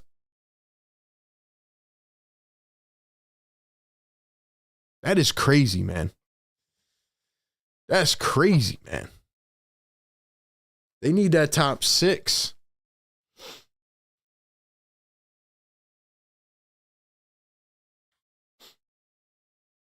King Buck says, why are they still going through Embiid? That's the problem. They don't know what to do anymore, man. Free throws good. 61-47 is our score. 2:24 to go in this first half.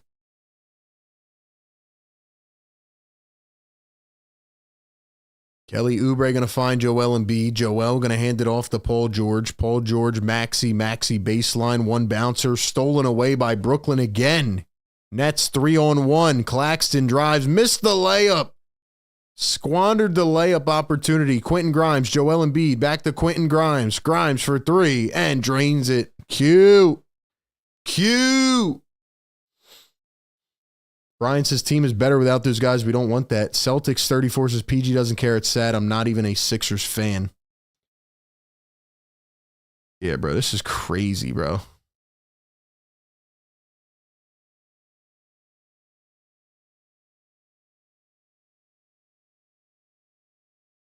Guys, I'm going to give you my honest opinion here. This is what I do all the time, no matter what. If you guys are new to the platform, we cover the Sixers. We talk NBA stuff all the time. Videos daily, live streams every game. We give you the coverage, man. I'm going to tell you what I think's going on right now. I think the 76ers are actually trying to win this game. I think the Sixers actually are trying to compete in this game, and Joel Embiid, his body language, his defense is non-existent.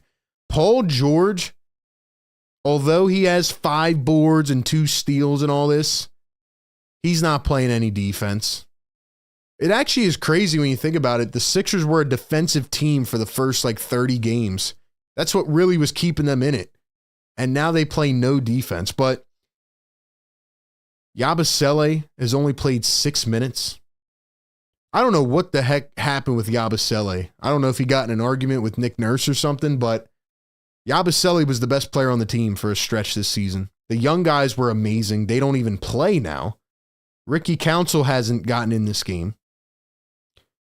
I think Nick Nurse, honestly, I think the Sixers are trying to win this game, but I think everybody just realizes what the situation is and they're just not giving it 100%.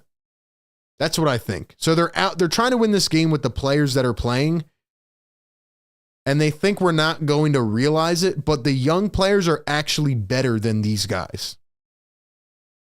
But Nick Nurse has either lost his mind completely or is trying to get back at the team or something, because you just can't be this bad with rotations. And he's done it all season long. Grimes misses a 3.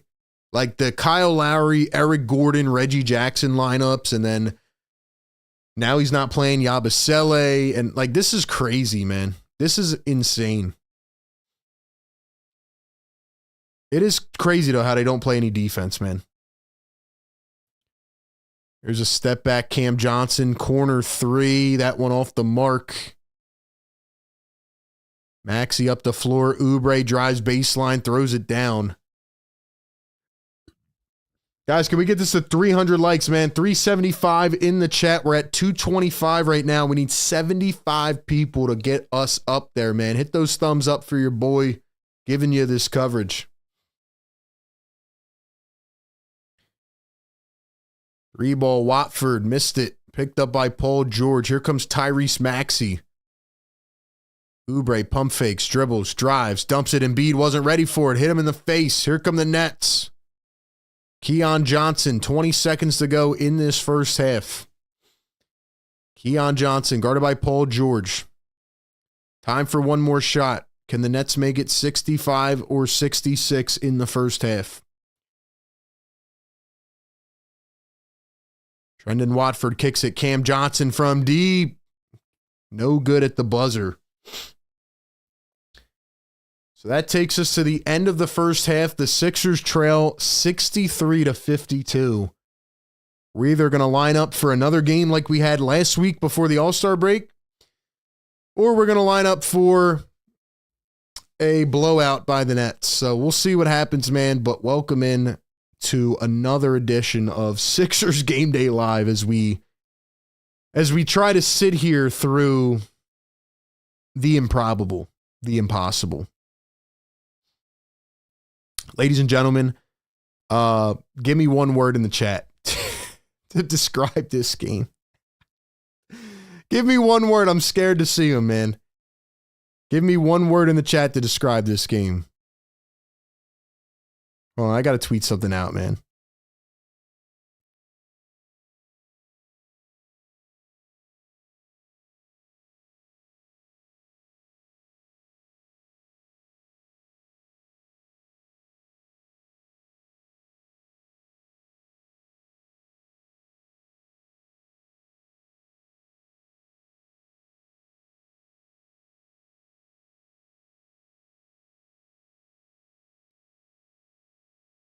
Wow, man.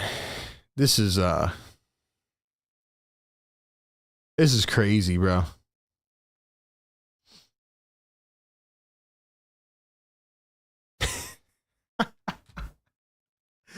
I'm not trying to laugh, man. I'm not trying to laugh. I can't believe it. And shout out, I guess it was Sharp in the chat. Somebody just copped some merch. So thank you for copping the merch, man. Cop your Sixers therapy shirt. Oh my gosh, man. All right, I'm going to give you my word of the half. I have a word. I have two words, actually. But I got to let you guys know about BetUS. Ladies and gentlemen, go to betus.com. And if you want to get on the wave before the odds makers actually sit down and watch a Sixers game, because obviously they haven't. They had the Sixers as a 10-point favorite in this game. They had the Sixers as a 10-point favorite. I told y'all on the pregame show, take the Nets points. I mean, it's so easy to see at this point. But anyway, the Sixers were a 10-point favorite in this game on BetUS. And go to BetUS, use the code YouTube150, get a 150% deposit match bonus on your first deposit up to $2,000, and take the opposing team's point spread, man. I mean, the Sixers are uninterested. They don't care right now. They are the tank is in full effect. But most importantly, I don't know when the next time they're going to win a game is. Maybe when Joel and PG are shut down or don't play. But with these guys on the floor, the Sixers just cannot win. They are like gutless, man. This is crazy. This is insane.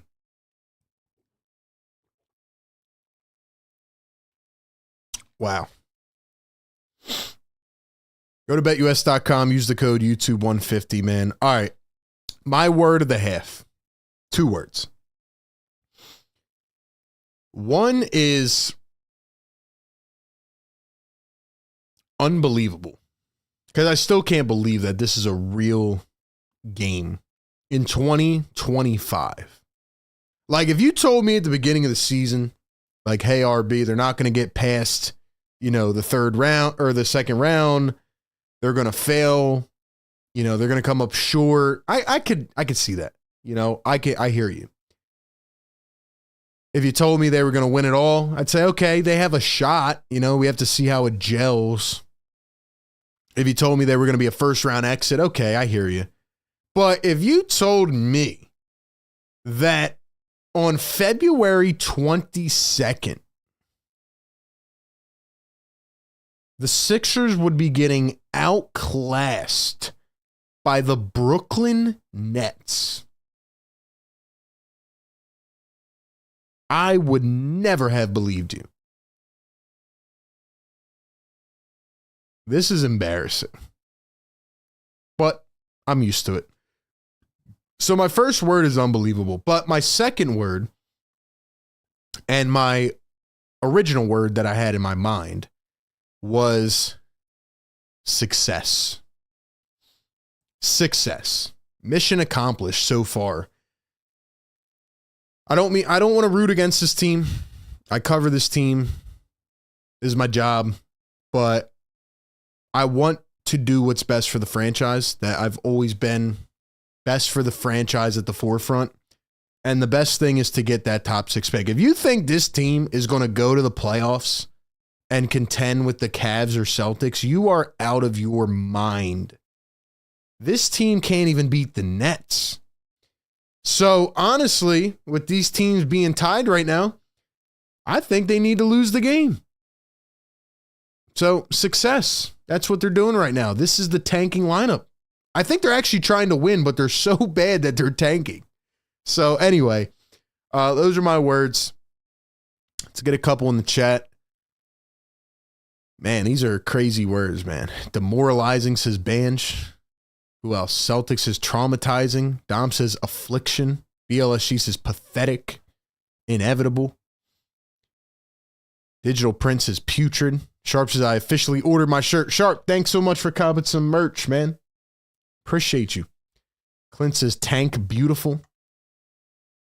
Julius says excrement. Medium says soul crushing. Agony. Disgrace. Scrimmage. Heartless. Rob says easy as money I've ever made betting against the Sixers on BetUS. Go Sixers. Dom says tankfully. That's a good one. I see what you did there. That's a good one. That's a good one. Tankathon. Tank you. Dude, the Sixers are down bad. I'm not even going to analyze the game. I mean, the Nets are only shooting 5 for 17 from 3. 29%, and the Sixers are down by 9. Holy smokes. Nets are shooting 53% from the field. At one point, it was 70.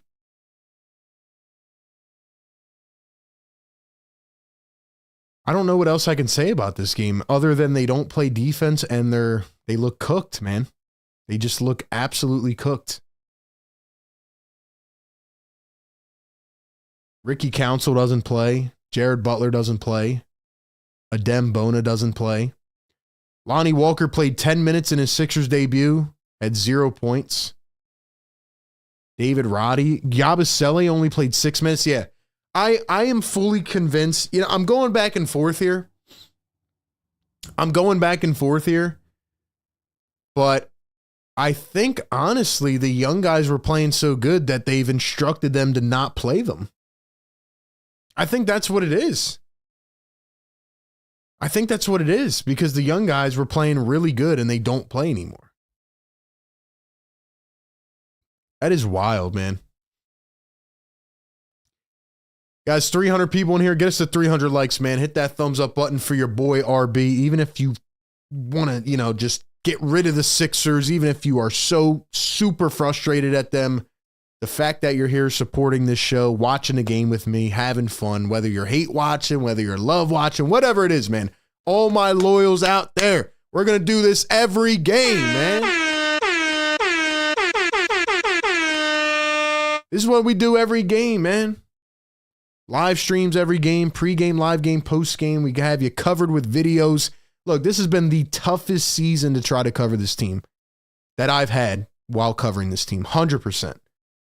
But the fact I have all of you to get me through all of it, that's the best part, man. Whew. The Nets don't even have Cam Thomas and D'Angelo Russell. I just remembered that. They don't even have D'Lo and Cam Thomas. Yo.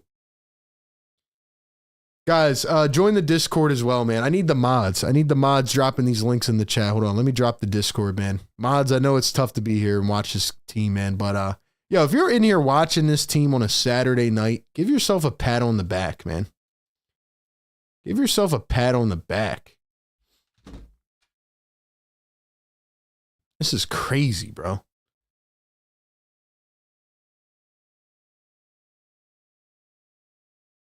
What do they need to do? This team? What do they need to do?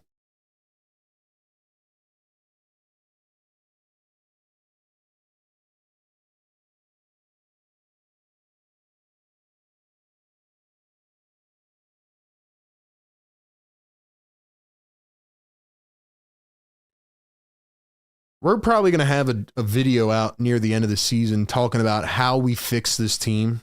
We'll have a lot of other videos out before then, but like what do they do? What button do they press? I feel like they're doing exactly what they need to do. Tank. If you lose this game, it's going to be interesting to hear the post-game pressers tonight after this game if they lose. I hope they don't come out here and win this game, man. This is nutty. This is nutty, man. Wow. All right, I'm going to go get some more water, and then I will be back, and then we'll start up this second half, man. See what happens.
All right, we're back.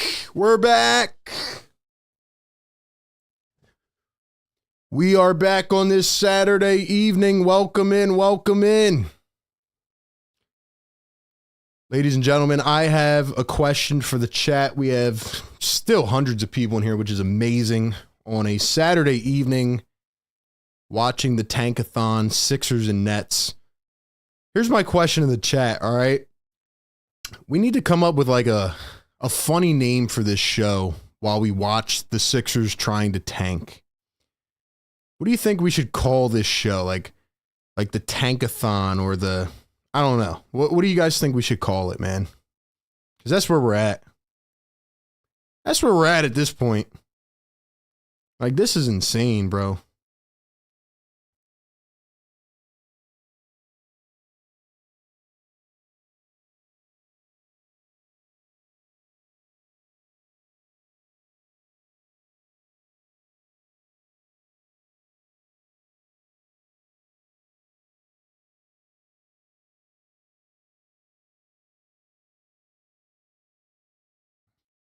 What do we even call this freaking, like, obviously Sixers Game Day Live, but we need like a special edition name, bro. Because this is insane, man. I'm rooting for them to lose this game. I think I might start hate watching too, man. Philly tank with RB. I like that. I like that. Welcome into Philly tank with RB. Let's go, man. Let's go, man.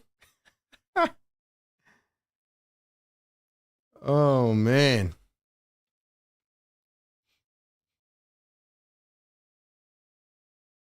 Here's Cam Johnson to start the third quarter. Wings it out to Keon Johnson. Keon Johnson pump fake. Pass Grimes. Drives in. Behind the head pass. Out of bounds.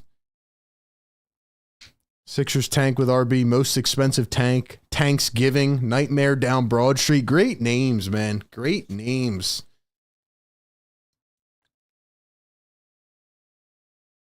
Oubre kicks it Embiid for three. That one off the mark.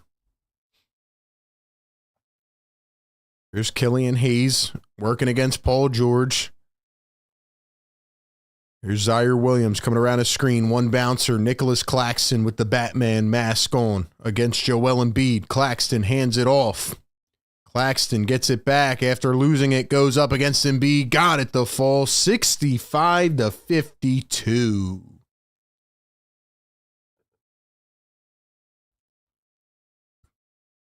Here's Joel Embiid. Embiid kicks it back. Maxey drives back to Embiid. Embiid for three. It's short.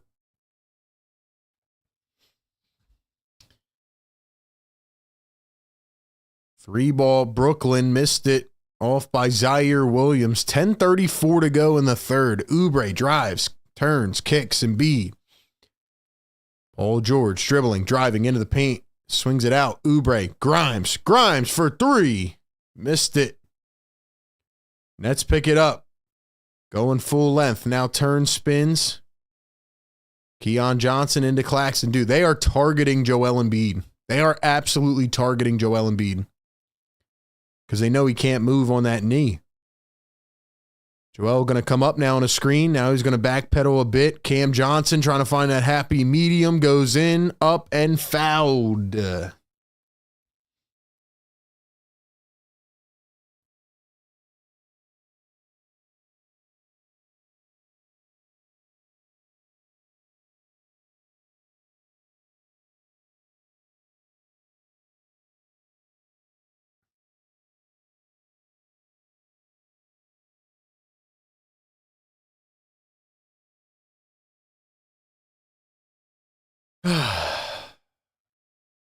First free throw good. All right, ladies and gentlemen, how are we feeling in the chat? How are we feeling? Woo! How are we feeling, man? Are you still with me? Are you still with me? Both free throws are good. Are you with me, man? Are you still here watching this Sixers game? If you are, drop a fire emoji in the chat. Drop a fire in the chat. Maxey drives. And he is fouled.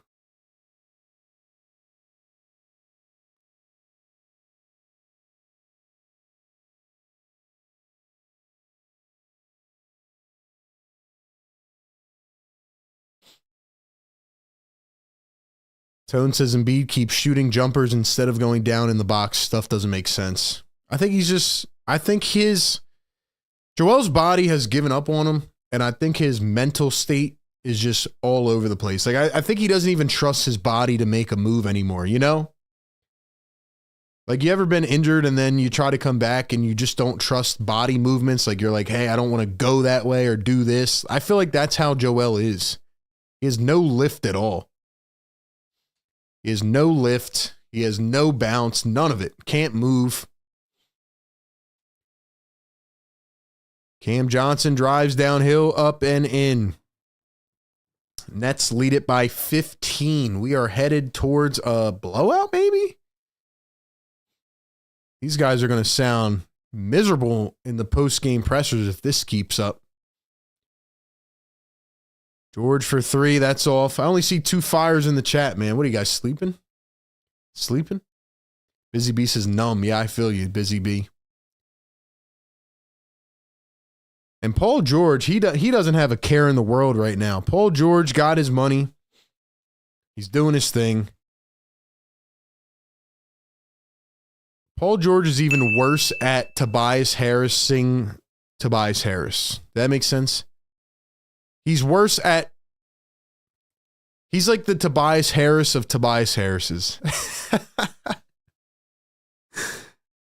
I don't even know if that makes sense, but Quentin Grimes drives downhill, goes up, in, fouled, and one. All right, Q. Q. Q. Drop the Q's in the chat, man. Yes, sir. Paul George, like last year during these streams and the year before, we would talk so many times about how Tobias Harris played so nonchalant. He was so chilled. You know, big game, big moment. Hey, let me get the ball, dribble, dribble, dribble, dribble, dribble. 4 on the shot clock, turn around, fade away. Paul George does it to an even worse degree. His body language is awful. People thought I was crazy as Cam Johnson is fouled again. Remember, in the offseason, if you follow me on Twitter, you've definitely seen this, but on YouTube as well. I said if it came down to PG and Jimmy Butler, I would want Jimmy Butler every time. Why do I want Jimmy Butler? Because unless he quits on the team and wants to get traded, he's going to be out here ripping somebody. You think Jimmy Butler would be on a team like this? He would be out there ripping somebody to shreds. Jimmy Butler and the Warriors are now 4-1 since he got traded. Culture changer. That's what Jimmy Butler is. Paul George, which I didn't realize it was to this degree, he is the most relaxed third option $50 million player I've ever seen. Another steal by Grimes. Sixers up the floor. Maxey drives up, missed the layup. Tapped by Grimes, missed it again. Sixers get it back. Here's a third opportunity. Grimes drives, turns, spins. Grimes to Oubre. Everybody's standing around. Oubre goes up, blocked, gets it back, missed it again. Sixers just missed 5 shots in a row. Cam Johnson, 3-ball. Williams missed it. Maxey the rebound. Quentin Grimes up to Kelly Oubre. Oubre dribbling, driving up and in. Crazy part is they're going to try to sell this product to us again next year. It's crazy, man.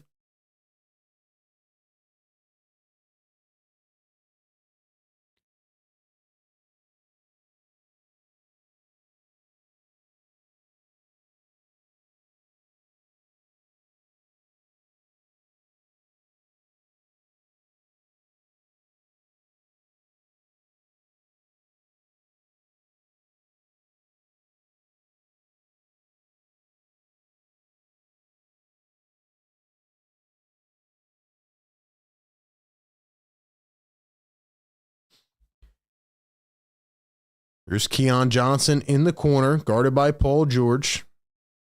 3 seconds, 2, 1. Keon blows by. Wow, Paul George. You just got beat off the dribble like I've never seen.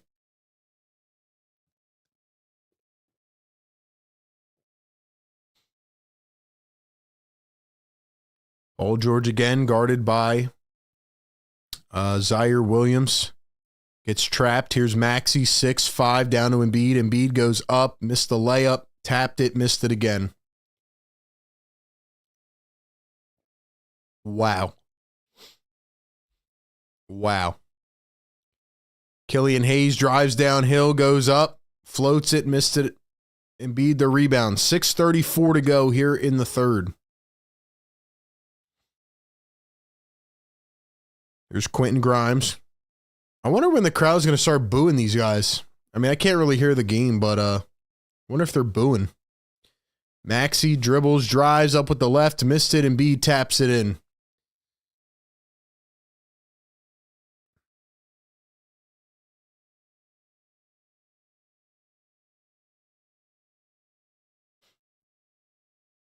Nets lead it by 12, halfway through the third quarter. Can it get here quick enough? Claxton against Embiid. Cam Johnson dribbles, drives, lays it up. Claxton can't get it. Hangs on the rim. Here come the Sixers. Quentin Grimes guarded by the Nets. Paul George, Maxey just jumped over a guy. Oubre, 3-ball, missed it. Looked like he was fouled, no call. Grimes the rebound, goes up, missed it again. Yeah, bro, this team should get booed off the floor, man.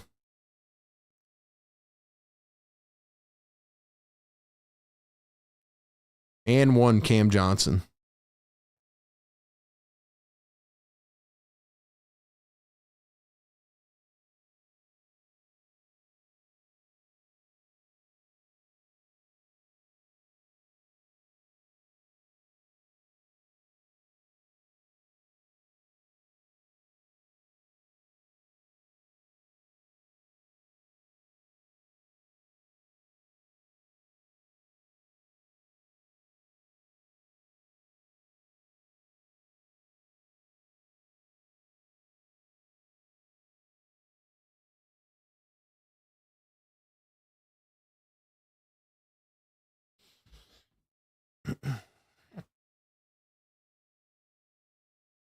Tell you what, man, if I was at this game, I would be booing.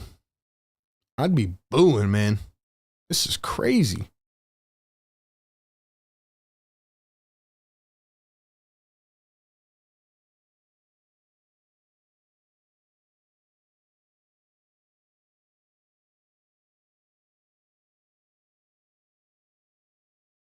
I think I'm just going to start sitting here during commercials and just look at you guys. That's how I feel right now. I think I'm just going to start sitting here and looking at you guys like.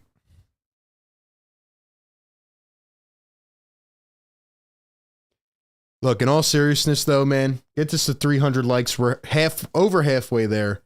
Look, I love all you guys, man. Whether you love me, hate me, who cares, man? I'm here watching this game, doing what I love to do. Obviously, I wish the team was better, but we suffer together, man. That's why we have this amazing community. We suffer together. We love each other.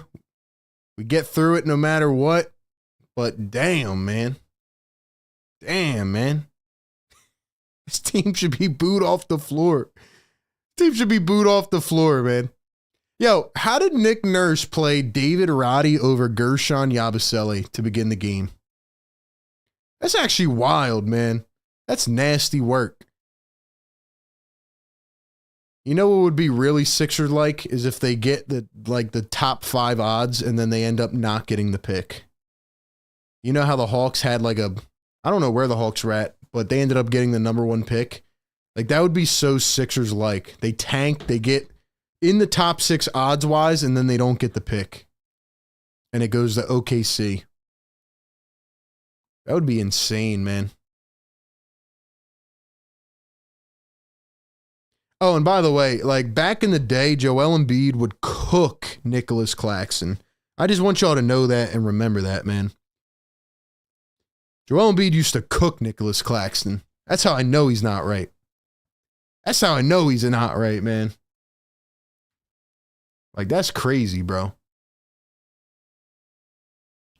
5:10 to go here in the third. Oubre against Cam Johnson. Drives, goes up, and going to be a goaltend on Claxton.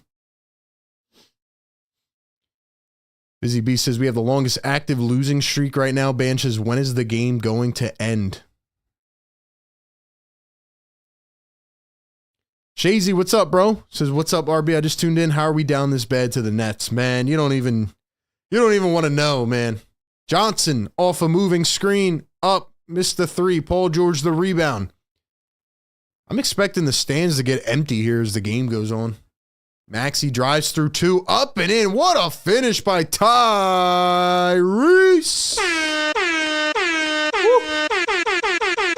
Yes. He's on fire.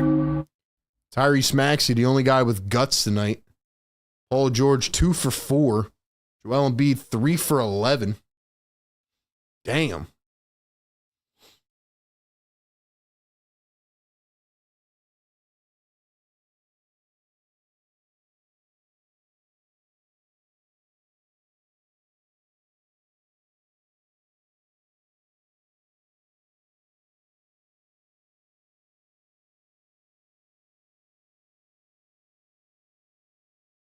Serious question though, man. Like, what do you think? What do you think Nick Nurse is saying in the locker room to these guys? What do you think he's actually trying to portray in terms of a message? What do you think Nurse actually says to this team at halftime? Does he even say anything? Or just lets them like go on their phones? He's like, all right, guys, just a better half and we can beat the Nets.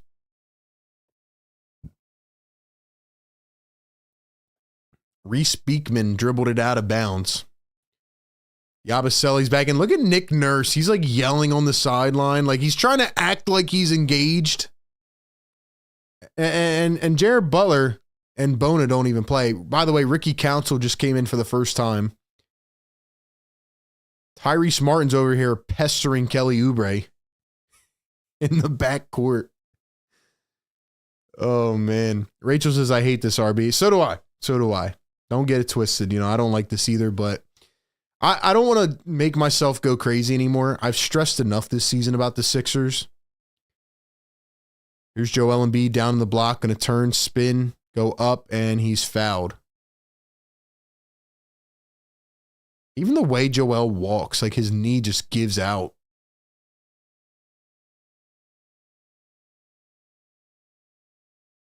$315 people in the chat. Get us to 300 likes, man. Come on. Who's going to do it? Who's going to do it? Get us there, man. Get us there. Don't let us down, chat. You guys were crushing it. We had almost 200 in the first quarter. Come on, man. You got to enjoy the chaos ride, man. Got to enjoy the madness. Got to enjoy the madness, man. Come on, bruh. Think about it. We're out here on a Saturday night. We're out here on a Saturday night. Watching this team, soaking it in.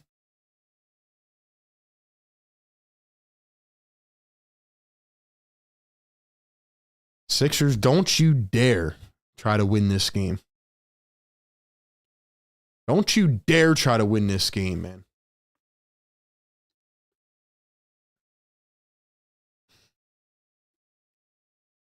Busy Bee says that Doc Rivers speech, what y'all want to do?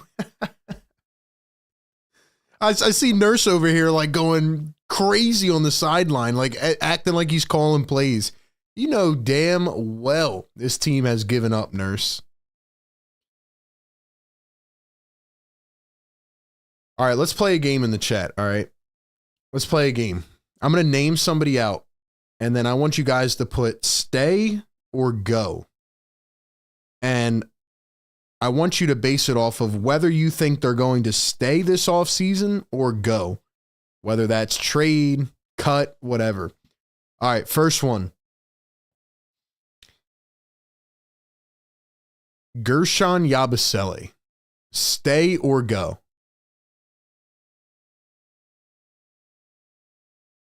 Gershon Yabusele. Stay or go?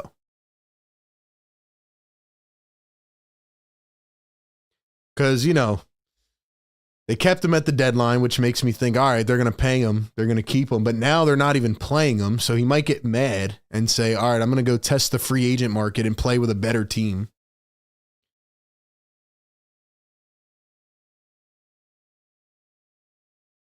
See a bunch of stays in the chat.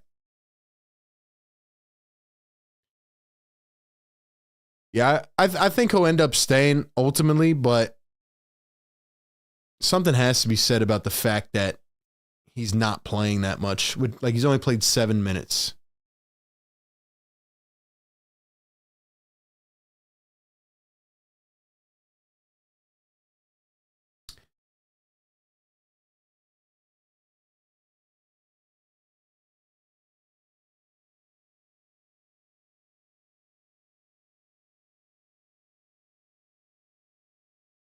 So the Sixers called it a challenge.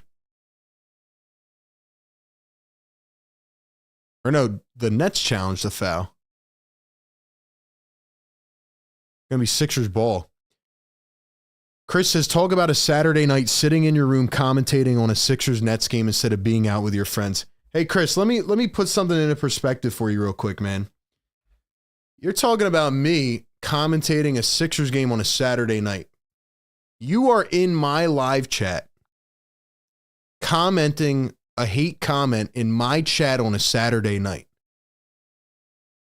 So for one, you probably have no friends if you're in here hating on me and what I'm doing.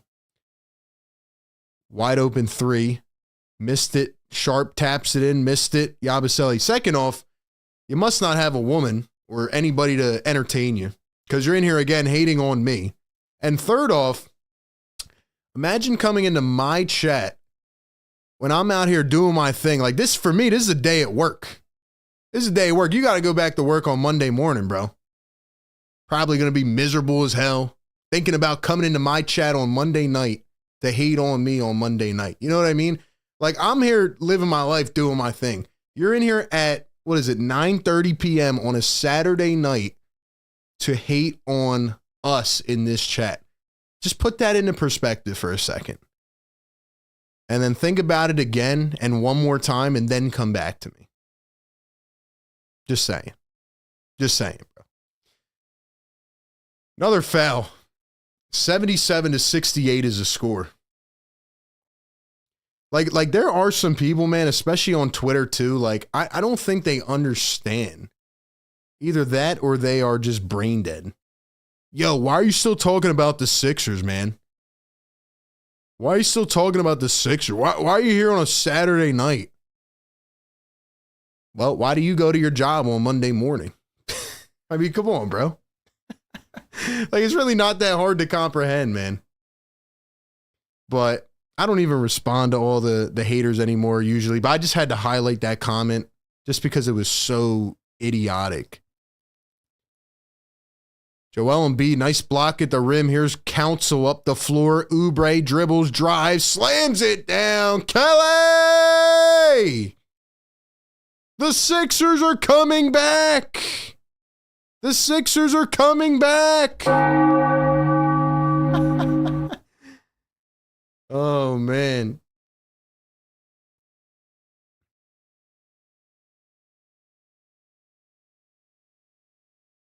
Like I said, I'm not trying to roast anybody, man. I just had to highlight that. Like, that was just, it was just a stupid comment, man. Sixers are really going to win this game, aren't they, bro? They're going to win this. Embiid says RB makes the Sixers fun to keep up with. Thank you, man. Appreciate that. Appreciate that. Dude has a point. This is a brutal matchup. No, he doesn't. He was trying to come at me and hate on my craft and what I'm doing. That's what he was trying to do. But tried to tell him how it was.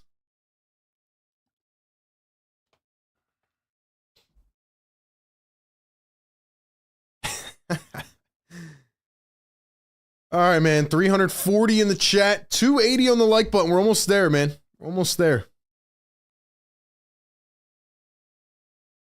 Sixers are really going to win this game, bro. Chill out, Philly. Chill out, man. Chill out. If you are here with me, though, man, you are absolutely psychotic, and I love you for it. Thank you for being here.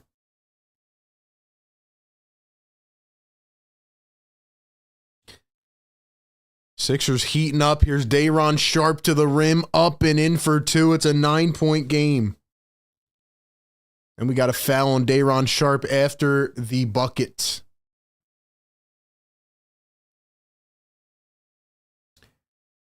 Maybe he was talking about himself. I don't know, man.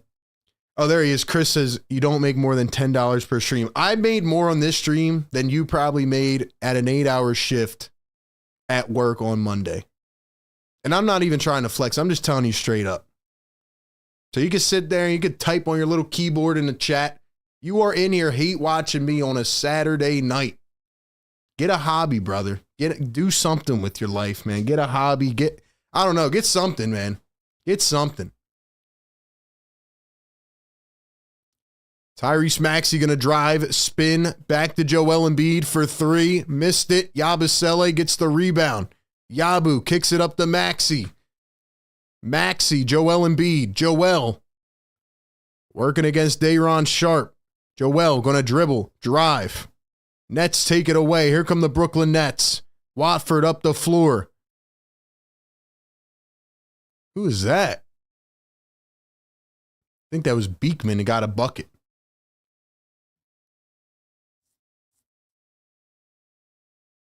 Ricky Council up top, guarded by Tyrese Martin. Council going to find Yabusele. Here's Maxey.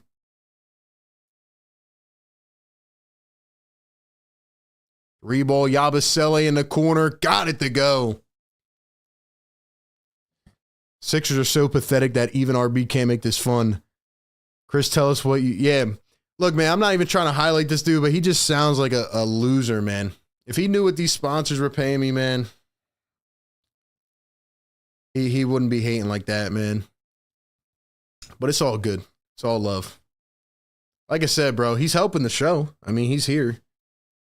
Even though his comments are stupid. I mean, he's helping grow the show. So, Oubre spins, goes up, floats it, got it. Andrew says people hating for nothing. That's what happens, Andrew. And it's something I've had to learn over the last 5 years of doing this. You know, I used to come at a lot of the haters in the chat, but you know, I realize this, even on like Twitter, like it's hard to put it into perspective sometimes, you know, but people just want to see you not do anything because they are not in your position and they haven't worked at something in their lives. So they try to bring you down. It's something that you learn by doing this. And you can probably apply it in any profession as well. You know, people get jealous. They don't want to see you do your thing. Maxey off balance for three, missed it. Nets pick it up. 5 seconds to go. 4, 3, 2. Watford in the corner, stepped out of bounds. Who is? Somebody just went jump. Is that Joel? Joel, what are you doing, bro? Joel just jumped into the stands. He bit on the pump fake, but yo, Joel, do not hurt yourself, man. That is crazy. That's crazy, man.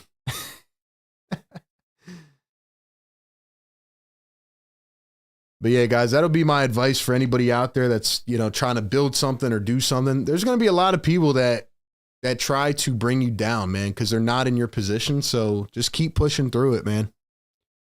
Maxey from the logo. It's off. End of the third quarter. We're going to the fourth. Drop some fires in the chat, baby. Let's go. Let's let Chris know we're in here, man. Let's show him the great community that we've built up every single game. Sixers Game Day Live. We do this every single game, man. Every single game. Pre-game, live game, and post-game. Drop a fire in the chat, man, if you're rocking with us. Let me go ahead and give a shout out to our great sponsor of the show. Chris, pay attention, man. Shout out to National University.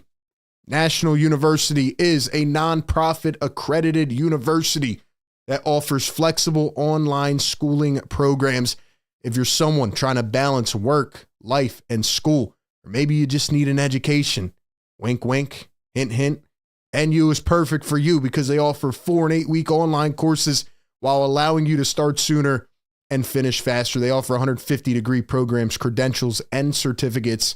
And most importantly, they understand when you start or return to higher ed, you're not just a student, but a parent, caretaker, employee, and more at the same time. NU gives you the support to balance your life. National University is a veteran-founded university and awarded $50 million plus in scholarships last year.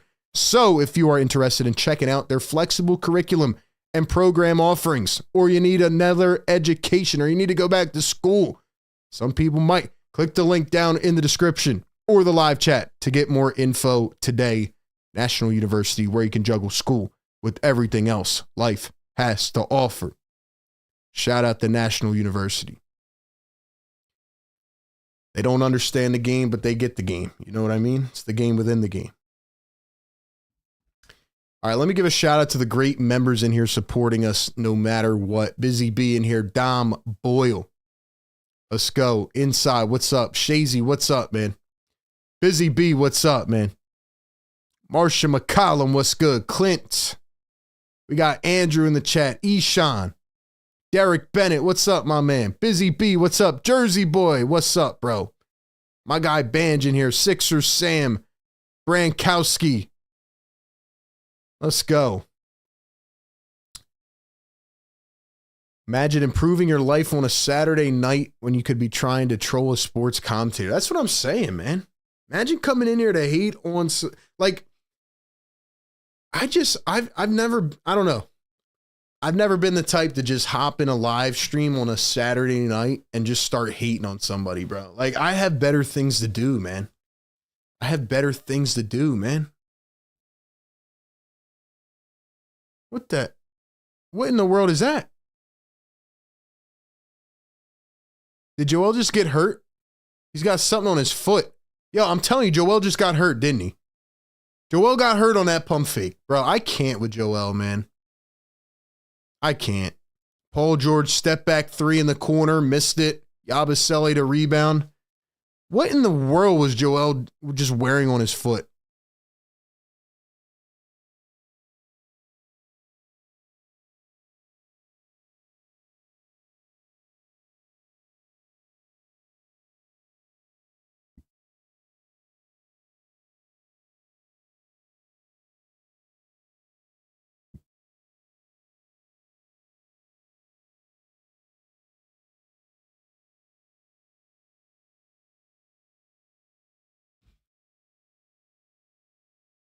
Killian Hayes up the floor. Cam Johnson drives and then throws it down on the other end.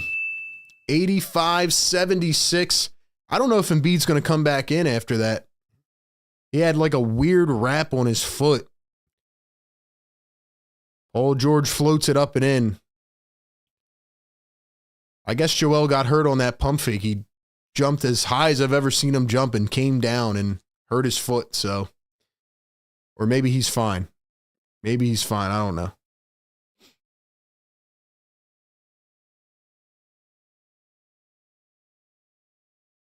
Sixers down by 7. Watford drives, kicks it out. 3-ball. Cam Johnson.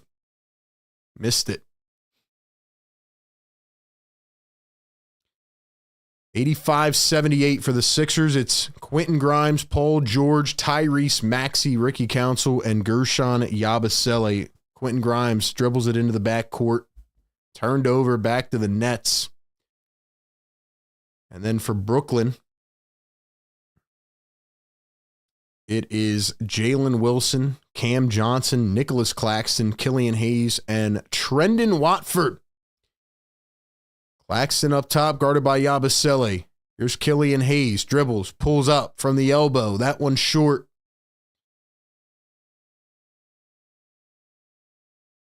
Here's Tyrese Maxey through the legs. Maxey trying to get busy, almost slipped, turns to his right. One bounce out to Yabusele for 3. That one's an air ball.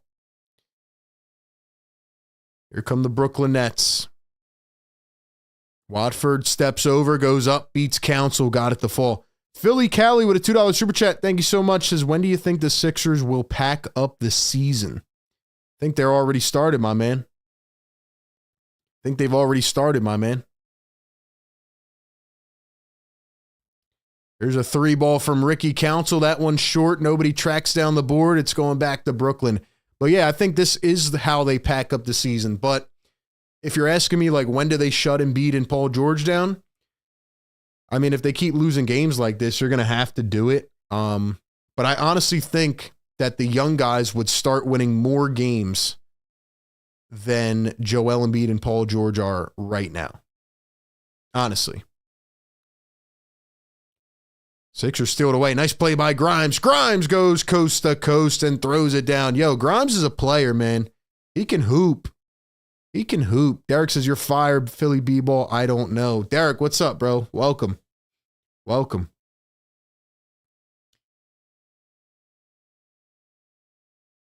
Nets up by 7. 9:07 to play. Fans are quiet. Watford again floats it up, beats Paul George to the cup. Absolutely terrible defense. Here's Tyrese Maxey going to find Yabusele. Back to Maxey. Maxey going to find PG. PG down to Yabusele. Yabu going to turn in the paint. Yabu goes up. And he is fouled. Busy Bee says, wow, their bench has 32 points. We only have 11. Sixer Sam says, I just went back to read the comments. People were talking about that dude, Chris is a weirdo. Yeah. Yeah, throw some tomatoes for Chris, man. Throw some tomatoes for Chris, man.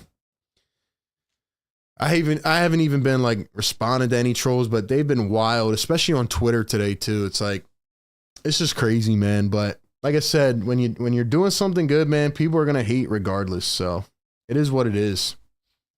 We got 340 people in the chat. We need 6 more likes. Get us to 300. Let's go. Trying to wake up the damn neighbors, man. Cop your Wake Up the Neighbors t-shirt on the site. Let's go. Let's go. Go, man. Yabusele knocks down the second. It's a 7-point game. Are they going to win it? Are they going to win it?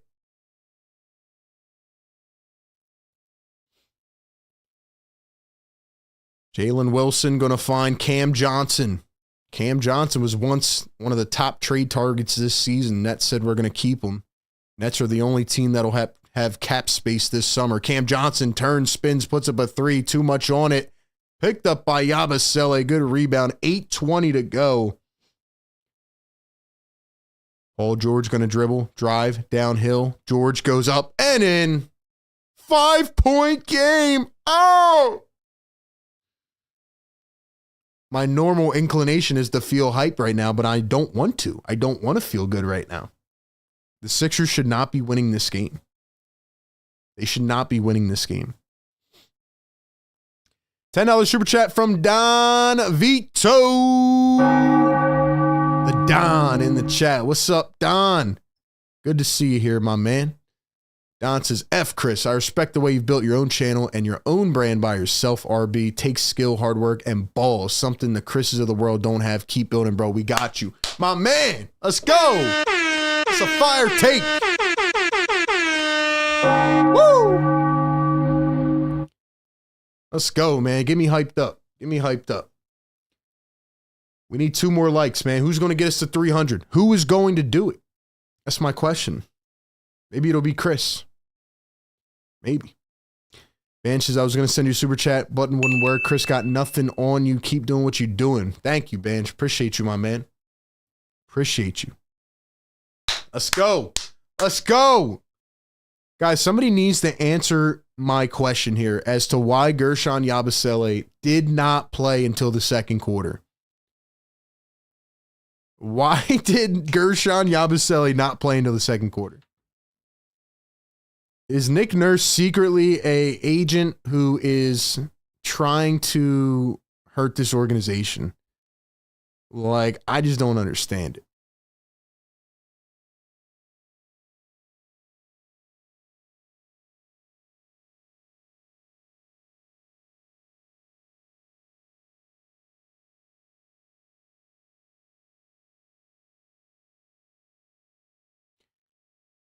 Ladies and gentlemen, my question to you is,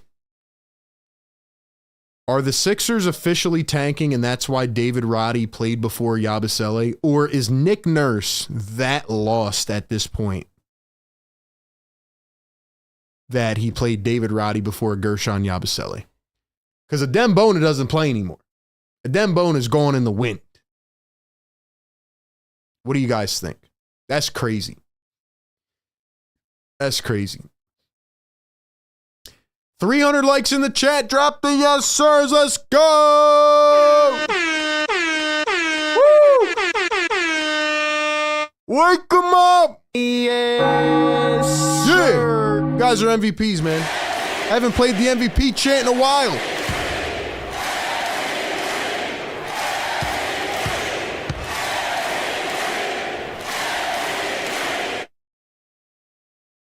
Best community in the world, man. I'll put you guys over anybody.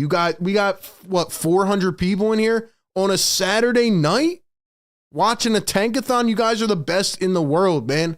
Philly take forever. The Sixers get a block. It's a 5-point game. Paul George up the floor, crosses, pulls a 3. Doink. Yabusele to rebound. Paul George, left to right, to left, step back for 3. Doink. Paul George thought he was him.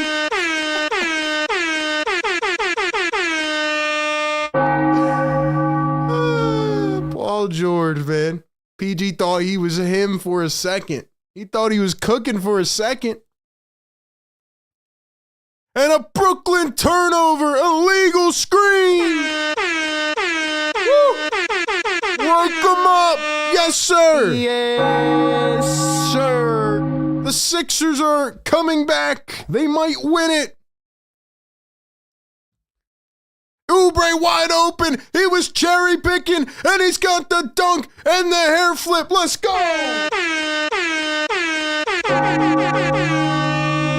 Oh, the improbable. He's on fire. They're going to do it. It could happen.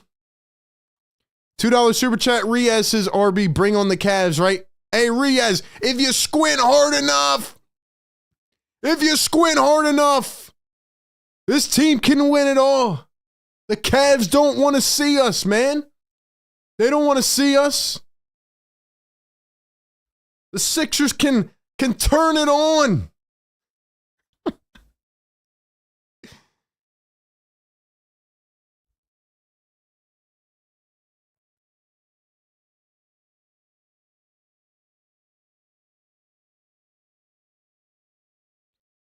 The Sixers are going to win this game, ladies and gentlemen. I'm telling you right now. RB Nostradamus in the house, man. 400 plus in the chat. 306 likes. Get us the 400 likes. Ladies and gentlemen, the Sixers are, if we don't, I put it in the poll at the beginning of the game. I don't know if you guys have seen the poll. If we don't get the 500 likes, the Sixers are winning this game and they are going to mess up their draft stock. The Sixers are winning this game just because they should not win this game. I'm telling you, man. Sixers are winning this game. It's going to be a Paul George step back three at the buzzer. Wells Fargo is going to go crazy. Then it's going to settle in, and people are going to realize that he shouldn't hit a game winner. Oh, man. I'm losing it, man. I'm trying to just have fun with this. I am losing it, man.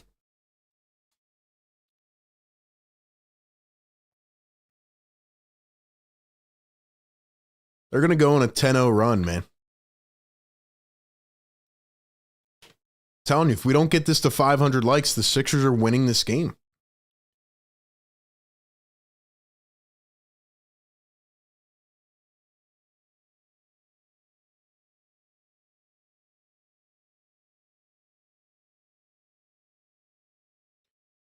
Brooklyn Nets tonight, Chicago Bulls on Monday.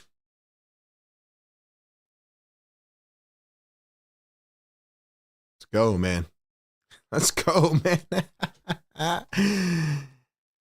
Oh, man. Garland says, I like the stash, RB. This team is taking years off our lives. You know, I'm glad somebody brought up the stash, man. I'm not shaving it until the Sixers win a game. I'm on no shave duty until the Sixers win, so that's where we're at. 7:02 to go here in the fourth. Nicholas Claxton. Oh, he crosses over Yabusele, dribbled it off the knee, stepped out of bounds. He stepped out of bounds. It's going the other way. Woo. Who can out-tank the other? Who can out-tank the other? The Sixers are going to win this game, man. They're going to win it.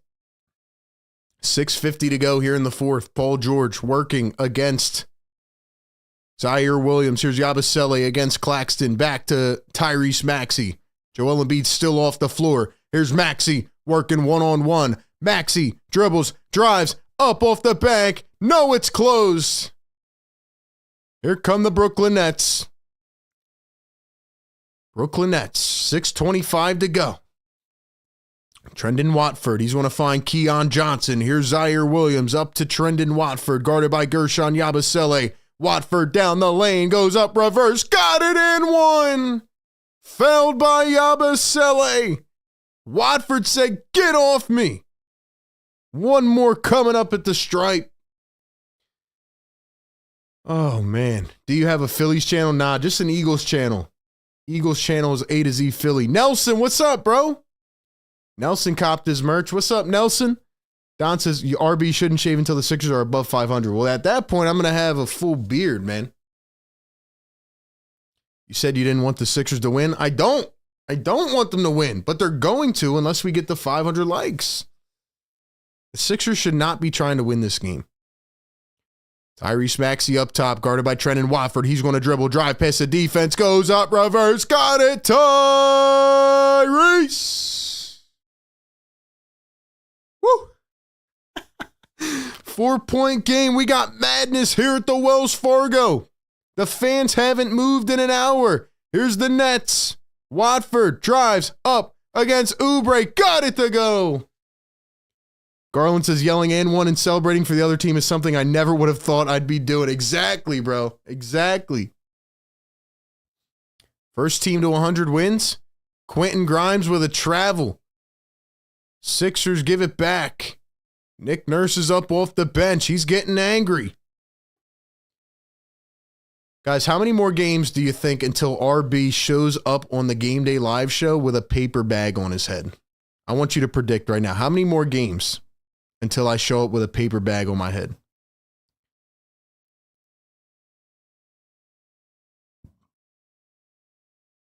And Paul George plucks the ball away from Zaire Williams. A big steal by PG. Maxey scanning the floor, finds Grimes up to Paul George. Paul George thinks he's him. Here's a one-on-one. Crosses over. Drives. PG up in traffic. Got it off the window. Why couldn't you do that earlier in the season? Here we go. Ladies and gentlemen, shout out to my guy Zumov. Yabusele steals it away. Sixers up the floor. Maxey lays it up. It's a goaltending 2-point game.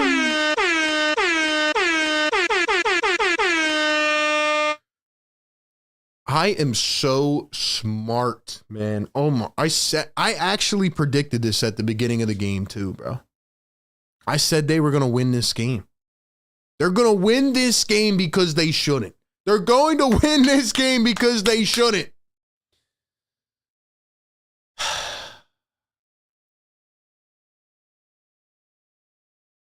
Nicholas Claxton up top, hands it off. Cam Johnson. Dribbling, driving, lost it. Yabusele, PG, jump ball. Dude, the Sixers are so funny, man. The Sixers are so funny. They're actually hilarious.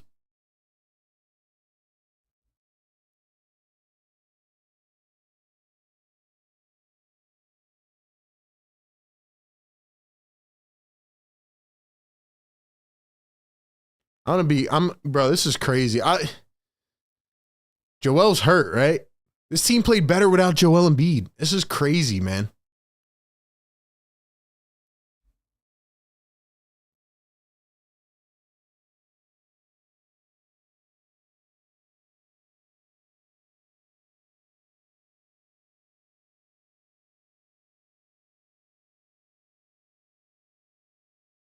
Dude, the Sixers started to come back once Joel Embiid went out.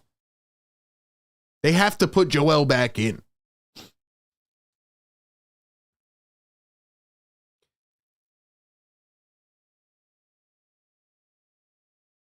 Busy B says the garbage ain't gold yet. It's a bronze color.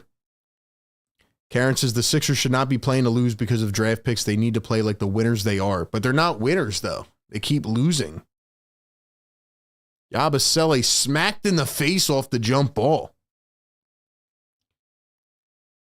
Dude, the Sixers are going to win this game. They are going to win this game. 525 people in the chat right now. Let's get it going, man. Hit the like button. Subscribe to the show. I need everybody to hit that sub button. Let's go. Let's go. Sixers down by 2. 4:20 to play. Here we go. Tyrese Maxey coming around his screen. Maxey. Going to one bounce to Grimes. Grimes for the lead. Cha-ching! Quentin Grimes takes the lead. The Sixers lead it by 1. They floated into the paint. Claxton missed it.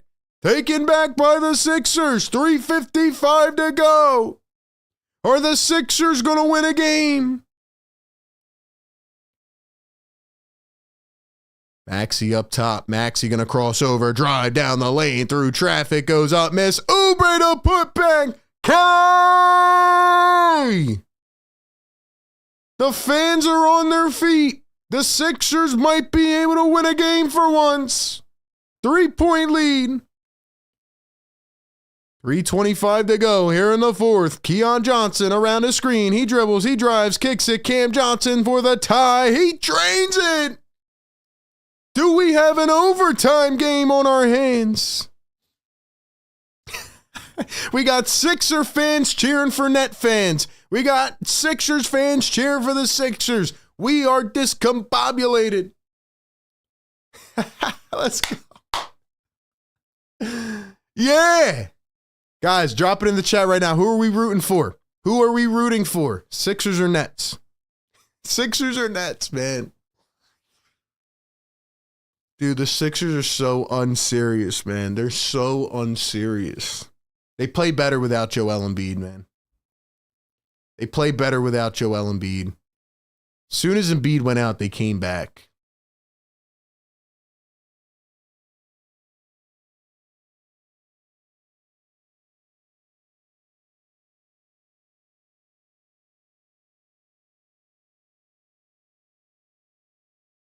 Dude, the Sixers are playing better without Joe. Let's just be honest. Let's just be honest, man. Because they're actually playing defense now. They're actually playing defense, man.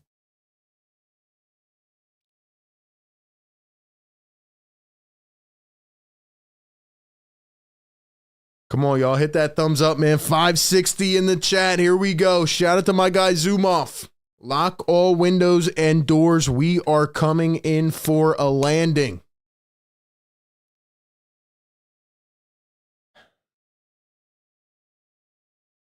Busy Bee said, bring back Joel Embiid. He's hurt. He's done now.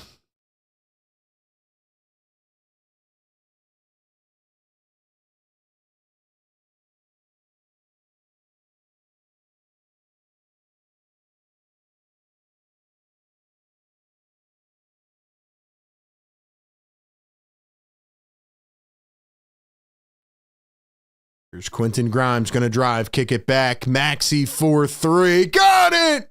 Tyrese!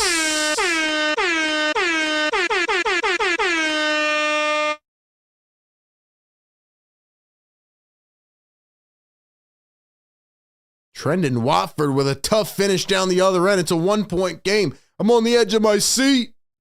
I'm on the edge of my seat. Here we go. Here we go. 2:30 to play.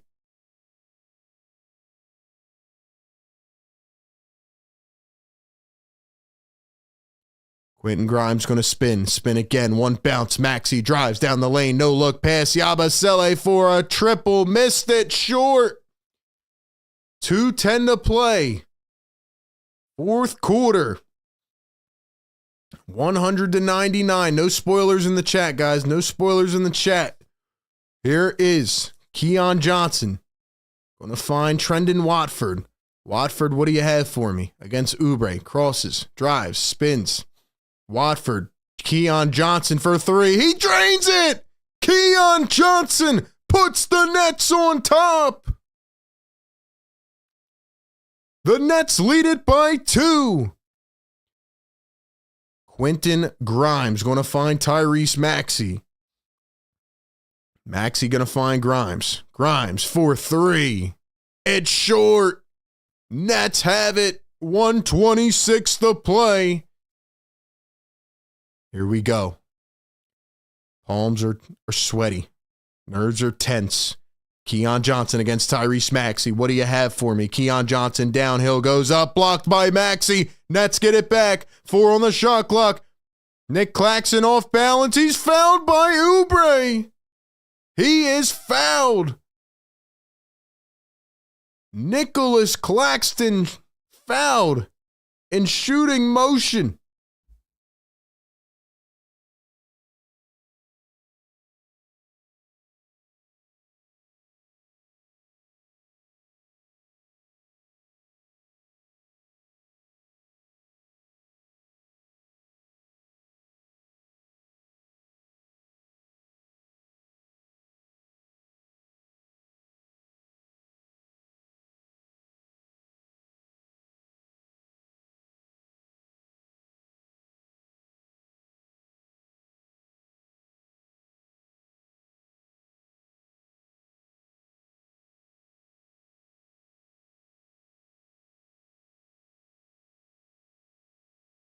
Claxton going to knock down the free throw, 103-100.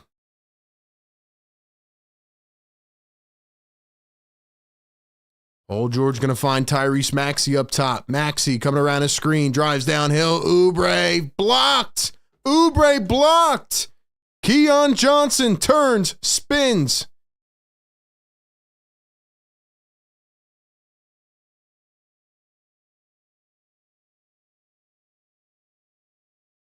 .38 seconds to play.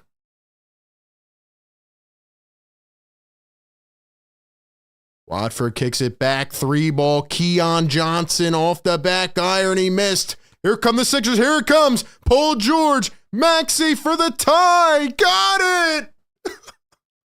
It's tied at 103.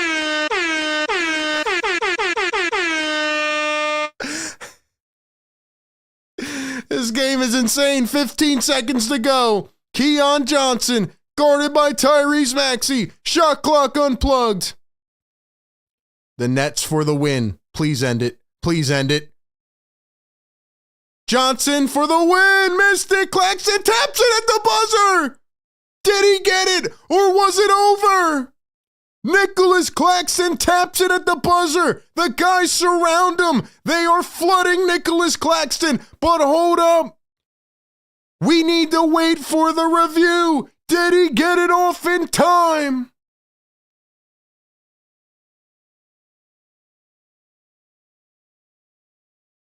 Did he get it off? 1 second, 0.9. Oh, he got it off! He got it off! Nets win! Nets win at the buzzer! Nets win at the buzzer! Oh my gosh.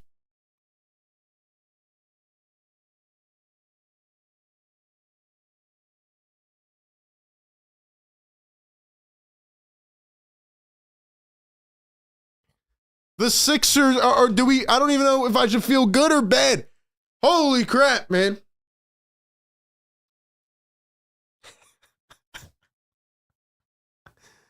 The Nets win at the buzzer. The Sixers lose their 7th straight game. That is the nail in the coffin if I've ever seen one, man. Oh my gosh, man. Let's go.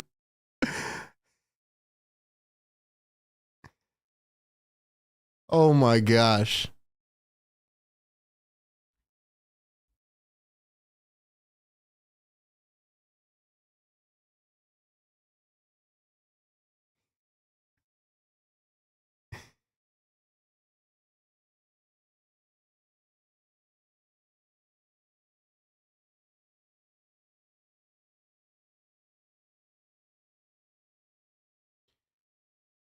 So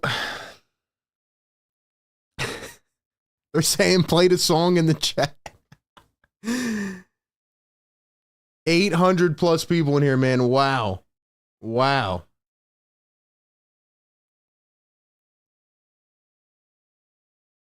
Ladies and gentlemen, I've never felt so conflicted at the end of a freaking game, man. Shout out to 800 people in the chat, man. The Sixers lose at the buzzer to the Brooklyn Nets on a tap-in from Nicholas Claxton. I mean, if you wanted to draw up an even bigger dagger to the Sixers, man, here it is. Holy smokes, man. Holy smokes, man. Wow. Wow. I'm trying to process what just happened, man. Sixer fans cheering for the Nets to win. Sixer fans cheer for the Sixers to win. Wow. $5 super chat. Sean Bolger says, it sounds like Sixer fans are cheering what the F. Honestly, I think they wanted to lose the game. I think they wanted to lose the game because, again, in my opinion, this was a win in the Sixers books. This was a win in the Sixers books. And I know for the people that are just tuning in here at the end of the game, that's not going to sound good. but that is the truth. The Sixers had their couple minutes of fame. They played good. They got back in it. By the way, people aren't going to want to hear this, but the Sixers played 10 times better once Joel Embiid went out this game. Joel Embiid got hurt. He didn't play the fourth, and the Sixers got way better. They outscored the Nets in the fourth quarter. Joel Embiid got hurt jumping on a pump fake. He went jumping into the stands. Ladies and gentlemen, the Sixers now control the 6th pick solely in the draft, or at least the 6th best odds, with the Nets win. And the Sixers have lost 7 in a row. So I know there's going to be a shock right now, and I know the Sixers fans that are at least there at the game are like, damn, we really just lost like that. Back in my day, Joel Embiid used to school Nicholas Claxton. But anyway. Let's go. I think this was a win in the Sixers books. Do you guys agree with that or disagree? Agree or disagree? Agree or disagree with that? Do you think the Sixers actually won tonight or lost? Because honestly, I think that was a win in the Sixers books. Let's go. I'm going to be honest with you guys, man. Like, the prospect of, hey, let's get healthy, let's bring back our guys and get to the playoffs, like, this team is not going to be able to contend. Like, you saw what they looked like again. Joel Embiid is not healthy. It sucks, man. It sucks, but Joel Embiid is not healthy. We saw it again tonight. And when he went out of the game, Sixers played way better. I'm just being honest. As an Embiid guy, it hurts me to say it, man. But Joel needs to get the surgery. But I almost feel like they have a better chance of losing when he's on the floor right now because he doesn't play any defense. Let's go. That was the ultimate. That felt like the playoff game of the tankathons. That felt like the playoff game of the tankathons, man. That was insane. The energy was nuts. Nuts, man. Let's go. That was wild. I can't believe Tyrese Maxey really tied that up too, man. You saw Oubre grab his head when the last tap went in. Once again, man, the Sixers get torched by rebounding. They get torched by rebounding. I'm going to read out these super chats. We'll read out some comments, and then we'll go to the postgame show. But, man, was it a win or a loss for the Sixers, man? Nonetheless, I appreciate y'all showing so much love here in the chat, on a night where it's getting tough to watch this team. I mean, even they make it interesting, So I really do appreciate everybody hanging in here with me every game, pregame, live game, and postgame. We do it every game, man. Shout out to the Sixers Game Day Live crew, presented by National University, powered by BetUS. $5 super chat from Squinkstein. $5 super chat. He says, don't even put 5 on the floor. We want Cooper DeJean and Cooper the flag. Yo, I love that. I love that, man. That's awesome. That's pretty cool. Cooper the flag, man. Let's go. $5 super chat, Brian Pumper. He says, LFG, we needed this, fella. So some Sixer fans, again, Sixer fans are hyped up right now, man. Some Sixer fans really liked what we just saw, that outcome, because, again, it keeps up the draft stock. I know it's sad that we're at that point. We don't want to be the tanking squad anymore. We don't want to feel that way. But at some point, you have to realize where you're at. At some point, you need to realize where you're at. And where the Sixers are at is they're not going to be able to contend in the playoffs, man. So I'm just being honest. $5 super chat from Brian V. Says, I'm a Nets fan and I am upset, but you guys should definitely tank and rest Joel Embiid. Thank you so much for the super chat. Well, Brian, I think you saw it today as well, and a lot of people are not going to like hearing it, but as of right now, with the current condition of Joel Embiid, the Sixers are better with Joel off the floor. We saw it in the fourth quarter, man. And now Embiid's probably going to be hurt again. His knee is hurt, or his foot. I don't know what he injured when he jumped on that pump fake. But damn, man. That's crazy. That's crazy, man. Brian Pumper, $5 Super Chat says, play the song, RB. This is a win in my books. Man, how long till RB starts showing up with a paper bag on his head, man? This is a crazy season. I feel like it's not even real. I felt so much emotion in that final moment. Like, I didn't know what I wanted, man. But I said at the beginning, I think the Sixers needed to lose this game, and I feel like it's a win in my books. I feel like it's a win in my books. $5 Super Chat, Don Vito says, has to be Embiid's last game this season. Tank is officially on. Yes, I agree with you, but I think, again, like, it sounds crazy. It sounds crazy. But I think the Sixers are worse with Joel Embiid on the floor right now because of his lack of defense. But I do agree. I think at some point the Sixers have to be humane and realize that Joel is so injured that he can't play anymore. He can't play anymore. So, like, he's going to have to sit eventually. You know? He's going to have to sit eventually. $2 Super Chat from Philly Cali says, Big 3 lost to the Nets. I hope Morey is watching. I mean, he's got to be watching. He's got to be watching. Honestly. Everybody, I mean, you know, people were there in the stands. People, like, I feel bad for the people that paid to go to this game. Like, that has to suck watching that in person, but it's crazy, man. It's crazy. But I think we realize where we're at this point, man. I think we realize where we're at. But the fact that, like Philly Cali said, the fact that your big 3 is losing, to the Nets like that without D'Lo and Cam Thomas is crazy. It is crazy. It's Shazy's member for 37 months, and Embiid should be called Mr. Wet Paper at the moment. I just think Embiid is just so injured, man. He's so injured. Like, it's bad.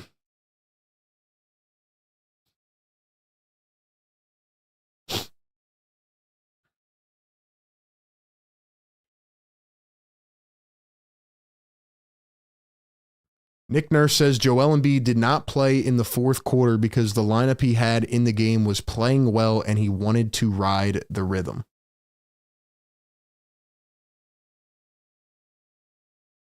That is crazy. Yeah, bro. Nick Nurse is officially in tank mode, man. Nick Nurse is in tank mode, man.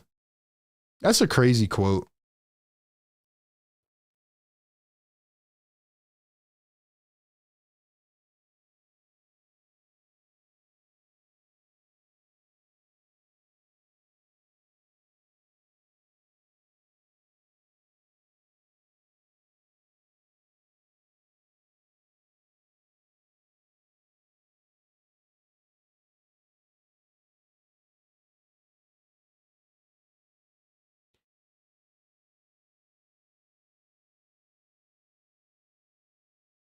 Ladies and gentlemen, that was a wild sequence of events, man. We have a lot to talk about, actually. We have a lot to talk about, man. We need to talk about what Nick Nurse just said. We need to talk about Joel Embiid not playing in the fourth, pretty much getting benched by Nick Nurse.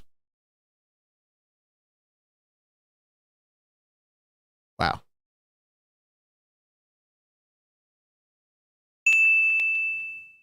Wow.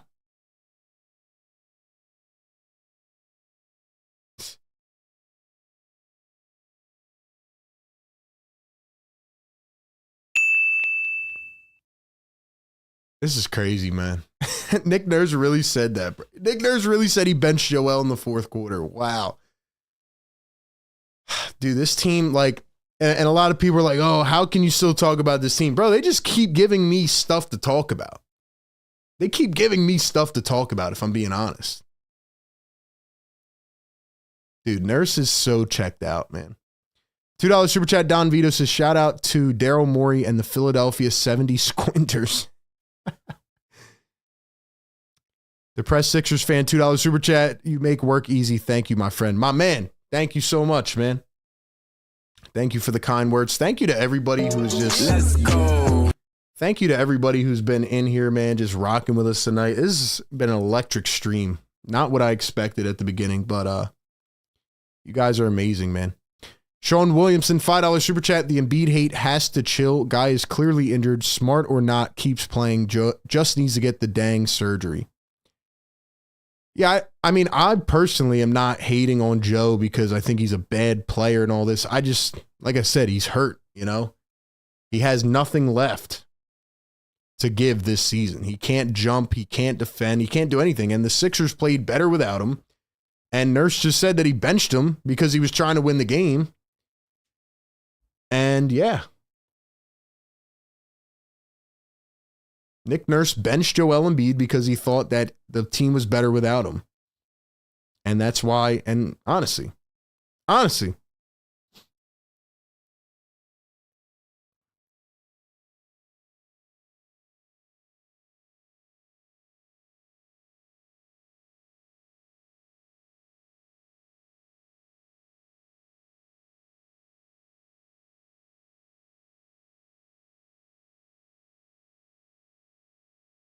you know what that shows me, man? It shows me that Nick Nurse knew and actually recognized something. Nick Nurse actually recognized that the Sixers were playing better without Joel and was willing to bench the star. But it also makes me feel like Nurse was actually trying to win this game. So, we have a lot to talk about, man. We will be back in a few minutes for the post-game show. Lots to talk about for sure. Lots to talk about. Stick around. You don't have to go anywhere. Stay right here. Keep your stream on. Get some popcorn. If you want to call into the Discord, call in. We got a lot to talk about, man. All right, I'll catch you all in a few.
and gentlemen, wow, a thriller. It's been a while since we got that type of energy, electricity at the end of a Sixers game. It's been a long time, man. And the Sixers lose. They go down to the Brooklyn Nets at home, 105-103 on a Saturday evening. And while they lost the game, I think really the correct take should be they kind of won. They kind of won tonight. Do you agree or disagree? Did they win or did they lose tonight? I know we're down bad, man. I know we're down bad. But it's like, man, like, what did you want to happen tonight? What did you want to happen? What a crazy game. What a crazy game, man. I just put a poll in the chat. If you guys are tapping in live with us, man, here on the Sixers post-game live show, every game right after the game on YouTube, we do a game day live show, pre-game, live game, post-game coverage. Or if you're listening back on audio platforms, maybe on your drive to work or something like that, give us a rating, give us a review, give us a subscribe. Support us everywhere, man. Philly Take with RB. Let's take over the game. It has been an absolutely insufferable season. And as the final moments are counting down, I'm sitting there, I'm like, man, like all game, at the beginning of the game, I said, this is going to be a close one. I predicted it to be 108-106 or something like that. But I said the Sixers were probably going to win because they shouldn't. And I did not want them to win this game, to be very clear. I'm not the tanking guy. I'm not the, let's go out here and lose. Let's suffer. No, do you think any of us, let's be real, does any Sixer fan in the world want to see this team as down bad as they are right now? The answer is no. But the fact of the matter is, when you're in a situation and you're at a certain point in time of the season and you realize what is going on, sometimes you need to adjust and you need to root for what is best for the team. And I know not a lot of people are going to agree with that. If you want to disagree and you have thoughts, call into the show. But I'm going to tell you why the Sixers actually won tonight. And then we need to talk about what Nick Nurse just put out there about Joel Embiid, because Joel Embiid got benched in the fourth quarter. When does Nick Nurse bench his stars in the fourth quarter? When does Joel Embiid get benched? It has to be said. There are things that we have to say. Honestly, the Sixers had a rah-rah effort at the end, but they also kind of won tonight. And I'm going to tell you why. Give me your thoughts in the chat right now. Ladies and gentlemen, welcome into the Sixers post-game live show here on Philly Take with RB. Do you think the Sixers won or lost tonight? Drop it in the chat. I'm going to give you my thoughts on that, but I got to let you know this one is brought to you by RocketMoney. Ladies and gentlemen, you got to check out RocketMoney. RocketMoney, you've probably seen everywhere at this point. They're blowing up.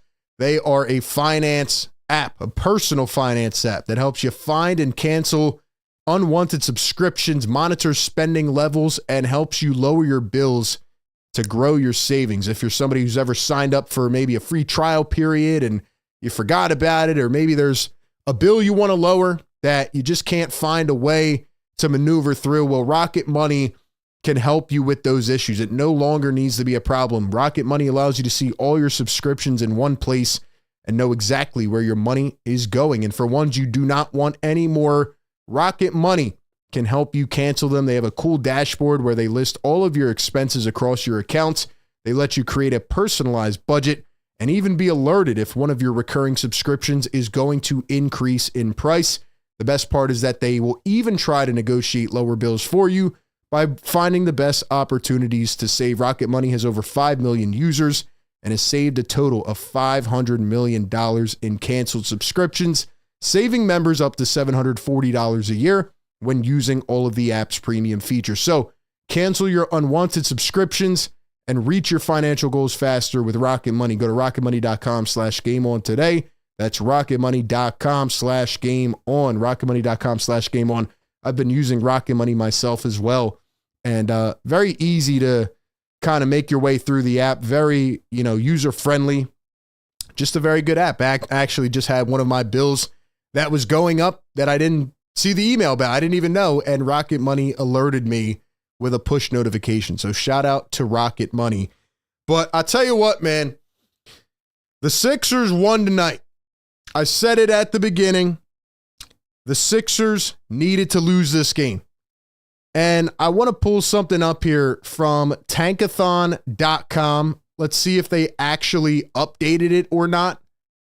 But the 76ers now hold the sole possession of the 6th overall spot in the draft lottery. Now, again, this does not guarantee anything. The Sixers could have the second best odds and still not get a top 6 pick. They need their pick to be top 6 in order to keep it. Otherwise, it goes to the Thunder. But when we look at the Sixers, they now lost to the Nets and hold the sole possession of the number 6 pick or the number 6 odds.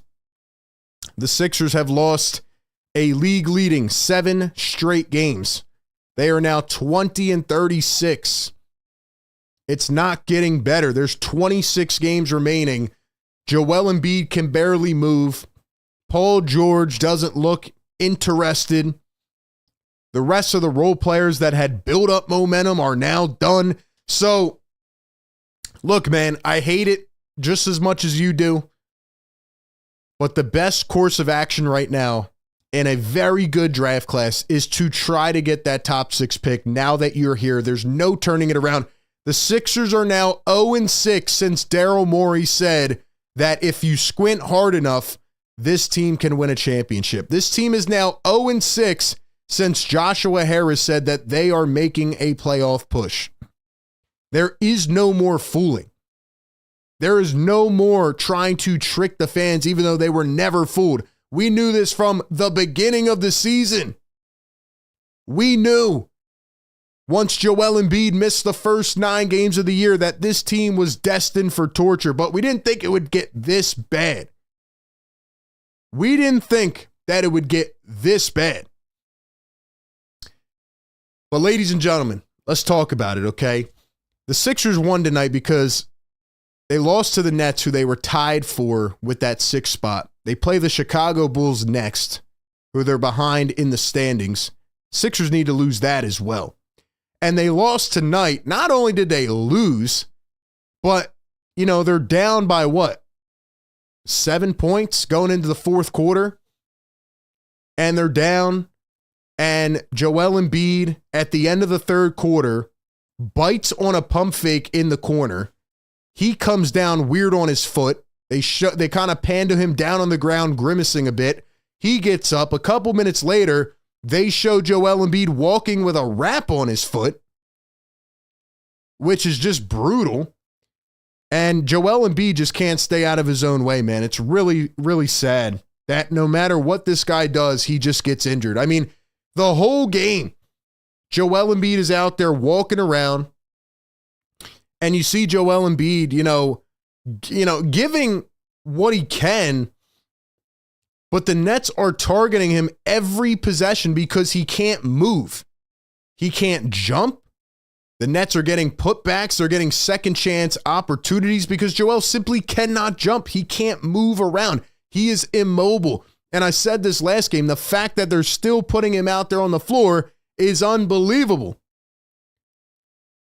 But then I start to think, do the Sixers actually think maybe that this lineup they're putting out there is worse than the young guys? Because the last time we saw the young guys on the floor, Ricky Council, Adem Bona, Justin Edwards, who's still out, those guys went out there and they won 4 in a row, 5 out of 7. And they looked like they were building momentum. And as soon as that happened, the Sixers brought Joel Embiid back with Paul George, And now they've lost 7 in a row. They're now 7-8 with Joel, PG, and Maxey together on the floor.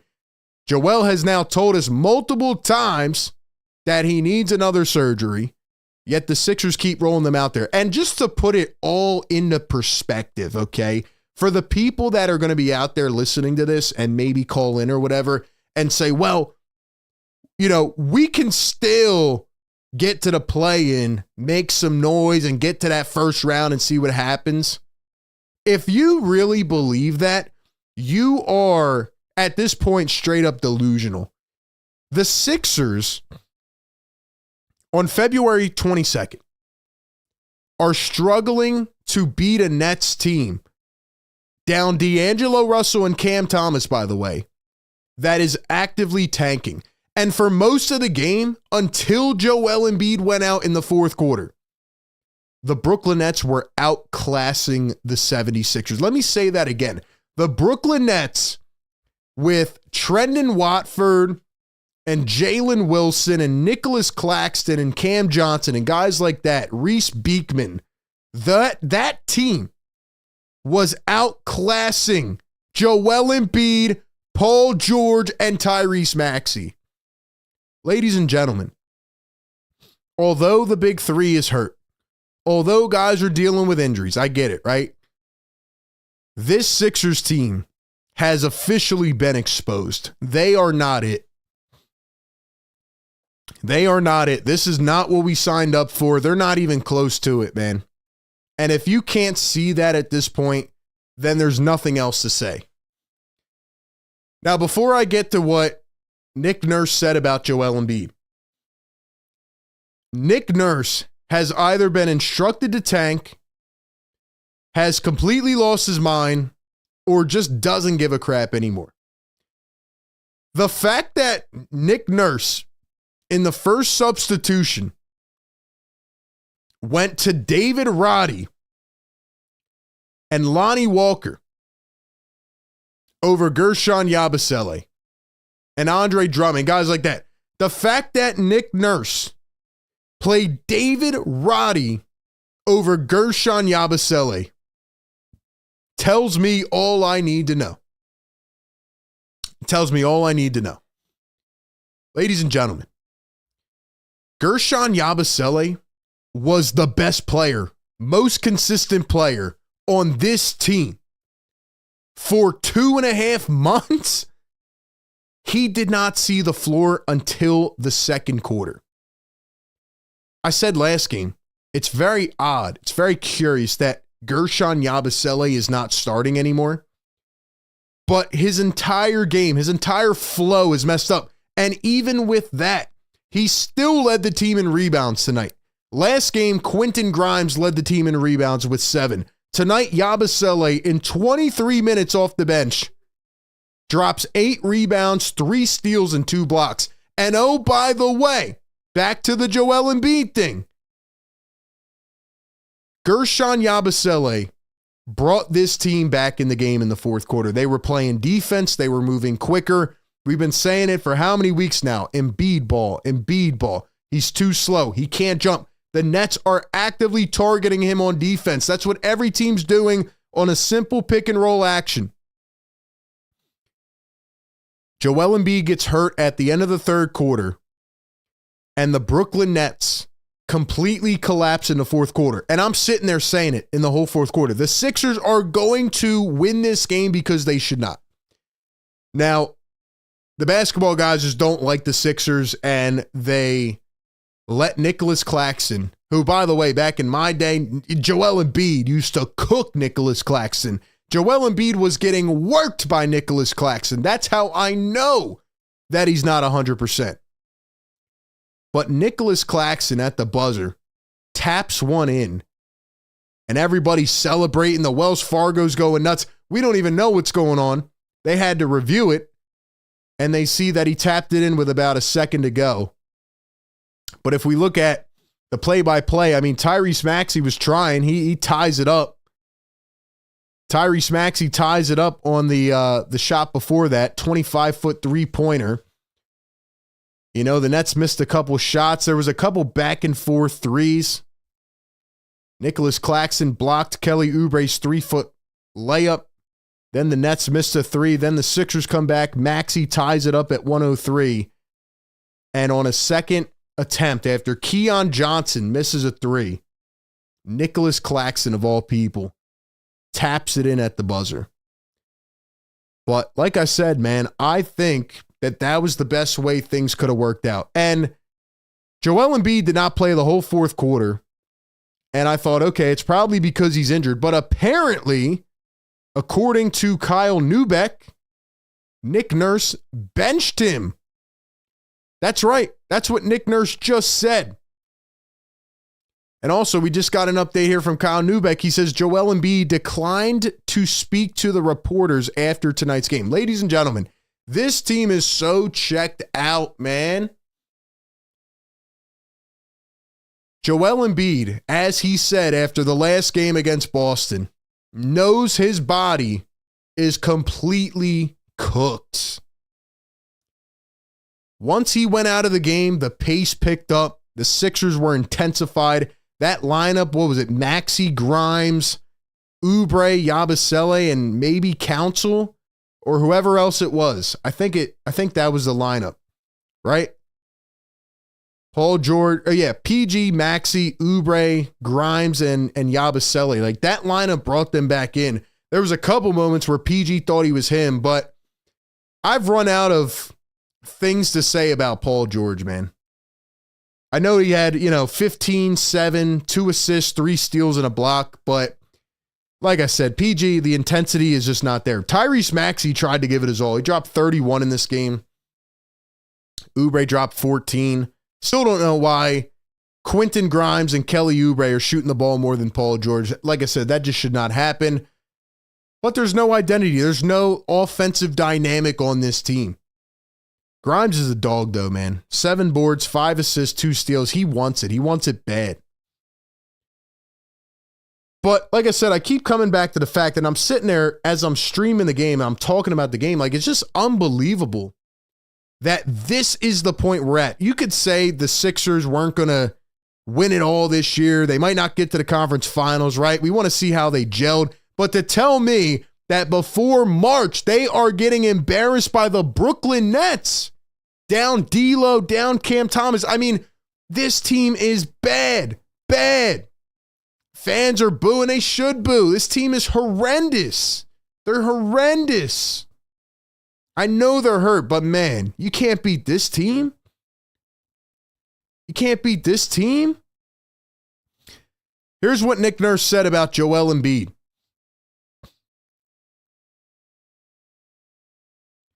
Nick Nurse on Joel Embiid not playing in the fourth quarter. Quote, that group was just playing so well together and had a good feel for the game at that point, and I just wanted to let them roll with it. So there's a good and a bad thing about this quote from Nick Nurse. The good thing is that Nick Nurse was actually willing to bench the star, the older player that wasn't playing well. Everybody with their own two eyes who is not blind and delusional saw that Joel Embiid was not playing well tonight. Despite whatever numbers or, anything that's out there, if you watch the game, Joel cannot move. So Nick Nurse was willing to bench the older star for the younger player. But the bad part about this is that it makes me think, okay, Nick Nurse was actually trying to win this game, and he wanted to keep the better lineup on the floor, so maybe they're not tanking, and maybe Nurse is actually trying to figure it out, but some of his rotations are so absolutely devastatingly terrible, and he might actually be that bad. Ladies and gentlemen, I've run out of words to talk about this Sixers team. I just saw another quote here from Kyle Neubeck, or another quote from what he asked Paul George. He asked Paul George, who has come back from multiple major injuries, if there was any wisdom to pass on to Joel Embiid to help during his process of getting back to himself, and he deadpanned, quote, drugs help. Drugs help. This team is actually cooked, man. I'm going to tweet that out as we see this too.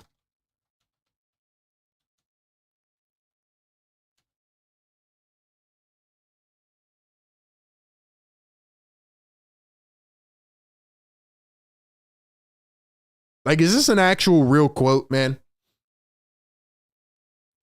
Is this an actual quote?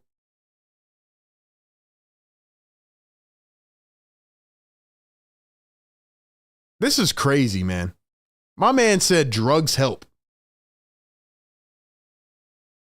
He didn't talk about anything on the floor. He could have talked about how to get back mentally on the floor. This is crazy, bro. This is actually crazy, man. Paul also gave a longer quote I will transcribe. He was more serious with this answer than I thought he was at first. That's crazy, man.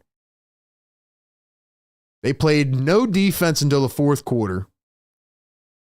They gave absolutely no effort until the fourth quarter, and then they wanted to try to win it. Like, again, I'm glad they showed the effort. It was electric in the fourth quarter, but they lost, which I still think is a win.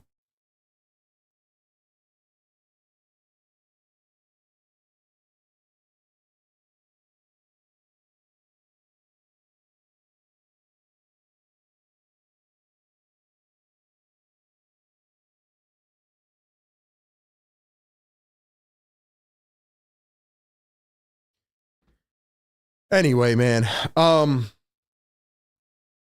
Yeah, I'm kind of speechless. I don't know what else to say. The Sixers are now 6th in the NBA draft lottery. And just another wild game. I mean, again, there's just nothing else I can really say. Like, they're getting outworked by Cam Johnson. Even Killian Hayes, I thought, was diming people up. Nick Claxton back in the day couldn't even shine Joel Embiid's shoes. And now he is working Joel Embiid. Trendon Watford is getting up in Embiid's grill, and, you know, PG and Oubre, 16 off the bench. Day'Ron Sharpe with 10. That's one thing about the Nets, man. You know, they're a bad team, but they play hard. You know, Jordy Fernandez has done a really good job in his first year as the coach. He has them playing very hard and focused. So, hey, man, it's just a wild sequence of events tonight. A lot of emotion rush at the end. But I think it went the best way possible. Like, they kind of won tonight, in my opinion. And I hate to say it, but that's where we're at. And if you think about the future moving forward with this team, yes, the executives are going to have to figure out, you know, what to do with Joel, what to do with Paul George. But if they really were trying to win this game and, like, this is like a devastating blow, like, it should just be a realization point to tell you where this team is at. To tell you where this team is at, man. Simple as that. I mean, there's just nothing left to say. They can't beat the Nets. They can't. This was a team that had championship expectations, and they can't beat the Nets. Down everybody. So, that's what I got, man. Before I get to the phones, man, call into the show if you want to chime in on this loss, or if you want to chime in on the Sixers in themselves.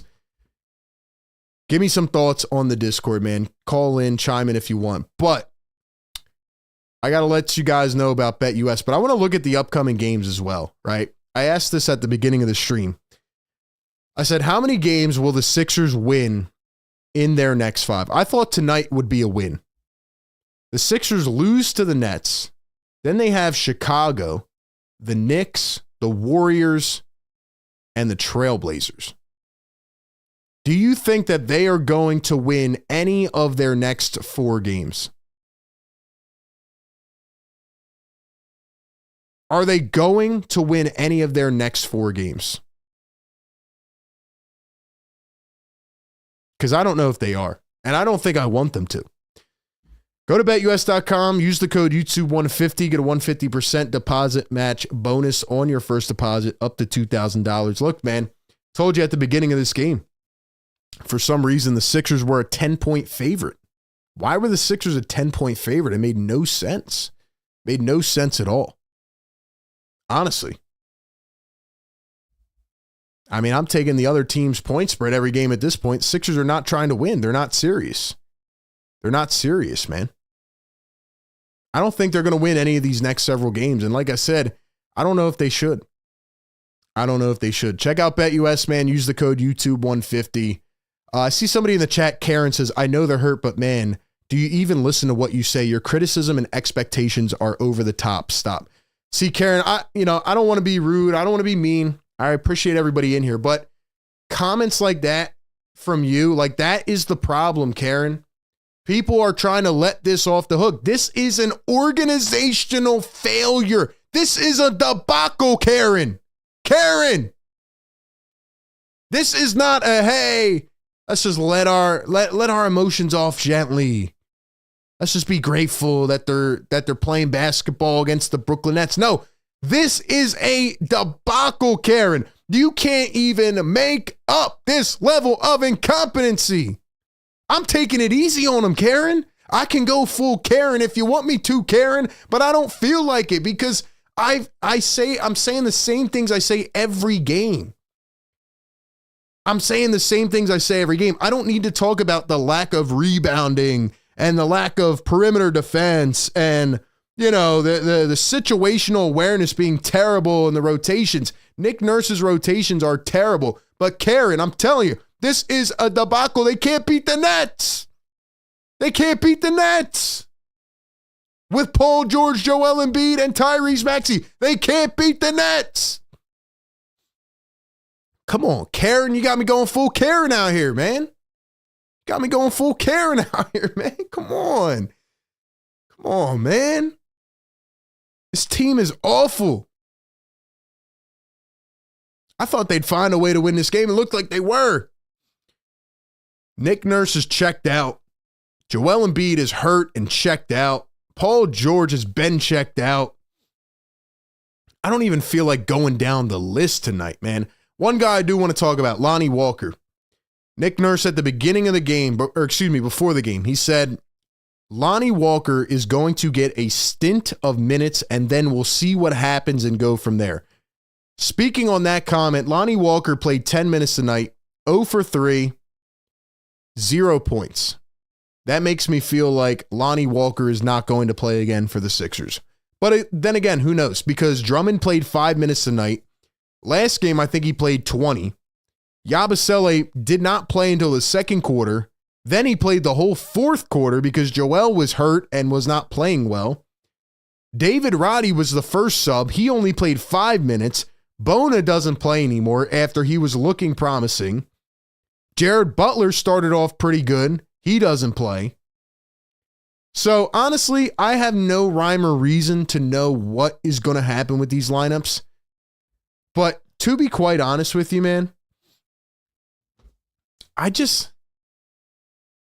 think they're looking at this and maybe they're actually at the point where they realize that this starting lineup is actually worse than the young guys playing. Is that possible? Is that possible? It's crazy, man. Bro, I looked at your channel. I did not know you were the guy who doubted Jalen Hurts when he got drafted. Bro, your words came back to bite you. Jalen, Super Bowl MVP. Oh my gosh, man. Well, first off, and not that I want to address a Jalen Hurts comment. Like, I have a whole Eagles channel. Check it out, A to Z. My response to that is, apparently when you do content, which I've realized, people will keep archives of every take you've made over a 5-year period. But second, it had nothing to do with Jalen Hurts. People seem to forget context. That's like a huge thing with internet and social media. And I feel like I'm just like fighting off a bunch of people tonight, which is funny. But everybody in their right mind who was an Eagles fan was mad that the Eagles drafted a quarterback after they had just paid their franchise quarterback a 4-year contract extension. You may not be old enough to remember that, but that was the true context of that moment and that emotion. And that's why there was a lot of people who had the same reaction, almost everybody. They missed out on a wide receiver that they wanted. And then they drafted a quarterback high in the draft, which usually signals that that's going to be your starting quarterback after they just signed their old quarterback. It's the same way how people take my Tyrese Maxey draft reaction out of context, because although I was mad, and I can admit I was wrong, my draft board was Tyrell Terry, who was an absolute bust, then Desmond Bain, who's a pretty solid player, and then Tyrese Maxey third. And they take my Tyrese Maxey draft reaction out of context. They never show my actual draft board, which had Maxey number 3. Because again, that's what people do on the internet. You know what I mean? They take this reaction out of context. They take that. But it also is funny that they keep every take you've ever made for the last 5 years. Yes, I've had wrong takes. I can admit that. But I'm just saying, man, like you got to go back to the full context of things. Full context. Karen in the chat says, I challenge any of you in here to even meet that. To meet what? I grew up in NBA locker rooms as a kid. No media, no social media, thank God. Karen, call into the show, Karen. Karen, are you arguing that this team is terrible? Karen. Karen. Come on, man. Karen, come on. You could be in NBA locker rooms. This locker room probably doesn't even talk to each other. Bro, you do not know what you're talking about. Bro, you do not know true talent. Bro, Maxey is GOAT and Jalen. See, that's what I mean, man. You're probably 10 years old and you probably, are not even old enough to remember 2020. But yeah, so that's the truth of it. Context matters in a lot of situations, but that's how social media is. They try to pin certain moments, certain things, and try to encapsulate that without ever showing the full context. But Karen, come on. Karen, call into the show. I would love to hear from you, honestly. I mean, this has been a wild stream. But yeah, Karen, you said you grew up in NBA locker room, so I would like you to give your takes on the call-in line as to why we should be happy. Like, I don't understand that. I don't understand that sentiment. Like, people are saying the same thing on Twitter. Like, what should we be happy about? Do you want us to bring out pom-poms and cheer that they're on a 7-game losing streak? It's crazy, man. It's crazy, man. It's unbelievable. It's actually unbelievable, man. It's wild. Do you want us to be happy about this? I don't think anybody is happy about this, man. Nobody is happy about this. We're just telling you the truth. That's what I do. I tell you the truth, man. Come on, man. It's unbelievable.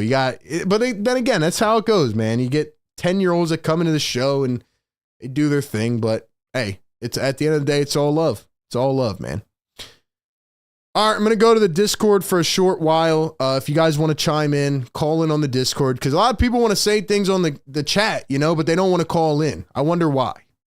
Why not call in? Why not give your thoughts on the phones, man? Why? I wonder why. It's easy to type in the chat, man, but we want to hear from you. This team is absolutely terrible, though. And anybody saying otherwise is just fanboyant, not flamboyant, fanboyant, or they are delusional. But I think I've gotten to the point now where I'm just numb.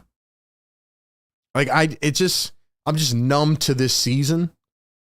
And I just don't know what else I can say to analyze. So I'm kind of just on the sled ride, I'm just on the journey. I'm seeing what happens. But we'll be here every game, man. Every game, no matter what. All right, Liam, have a good night, man. Have a good night, Liam. Let's see. What else is the chat saying? Charlie says, the crazy thing is there's a guy on the Sixers roster from 68 to 69 named Daryl Imhoff. Terrence says a 20-36 team is not good. Sorry. The Sixers this year are the Eagles last year. I don't even know, because Eagles started off hot last year. This year, though, I don't know, man. All right, let's go rapid fire on the Discord, man. Look, I'm here to fight off all the trolls, man. That's what I do. I've been doing this a long time now, or at least a decently long time. I'm used to it. But I will continue to uphold my takes. I will continue to give my analysis, because that is what has gotten me here. And that's just what I do. And I hate to see the team playing like this, but at some point you got to just laugh at it, man. Or else you're going to drive yourself insane. Insane, man. Yeah, exactly. Ryan in the chat. Exactly. It's crazy, man. And like I said, I've had bad takes. I'm not going to say I don't. Everybody does. But all I'm saying is you have to really take the full context of things. But people don't ever want to do that. All right, let's go to the Discord. Oh, boy, we got Nelson on here, man. Nelson, you got to keep it clean, brother. Keep it clean. I can't deal with anything else tonight, man. We'll go to Nelson on the Discord. Nelson, don't wake up the fan, man. Nelson. RB. What's up, Nelson? How's it going, man? Hey, man. Yo, it's going good, bro. You know, I can't tune into every stream. You know what I mean? We got families. We got all that. Wifey sleeping in the bedroom next to me. I'm going to stay quiet. I'm going to stay as quiet as I can, as long as I can. I got two things. All right, let's hear Karen, please call back in the show. Please call in the show. Karen, call the show, man. Please. 518-318-7716. I just said the number out loud. Call on the show. Call on the show one time. Let RB talk to you real quick. We all going to tune in and listen to that.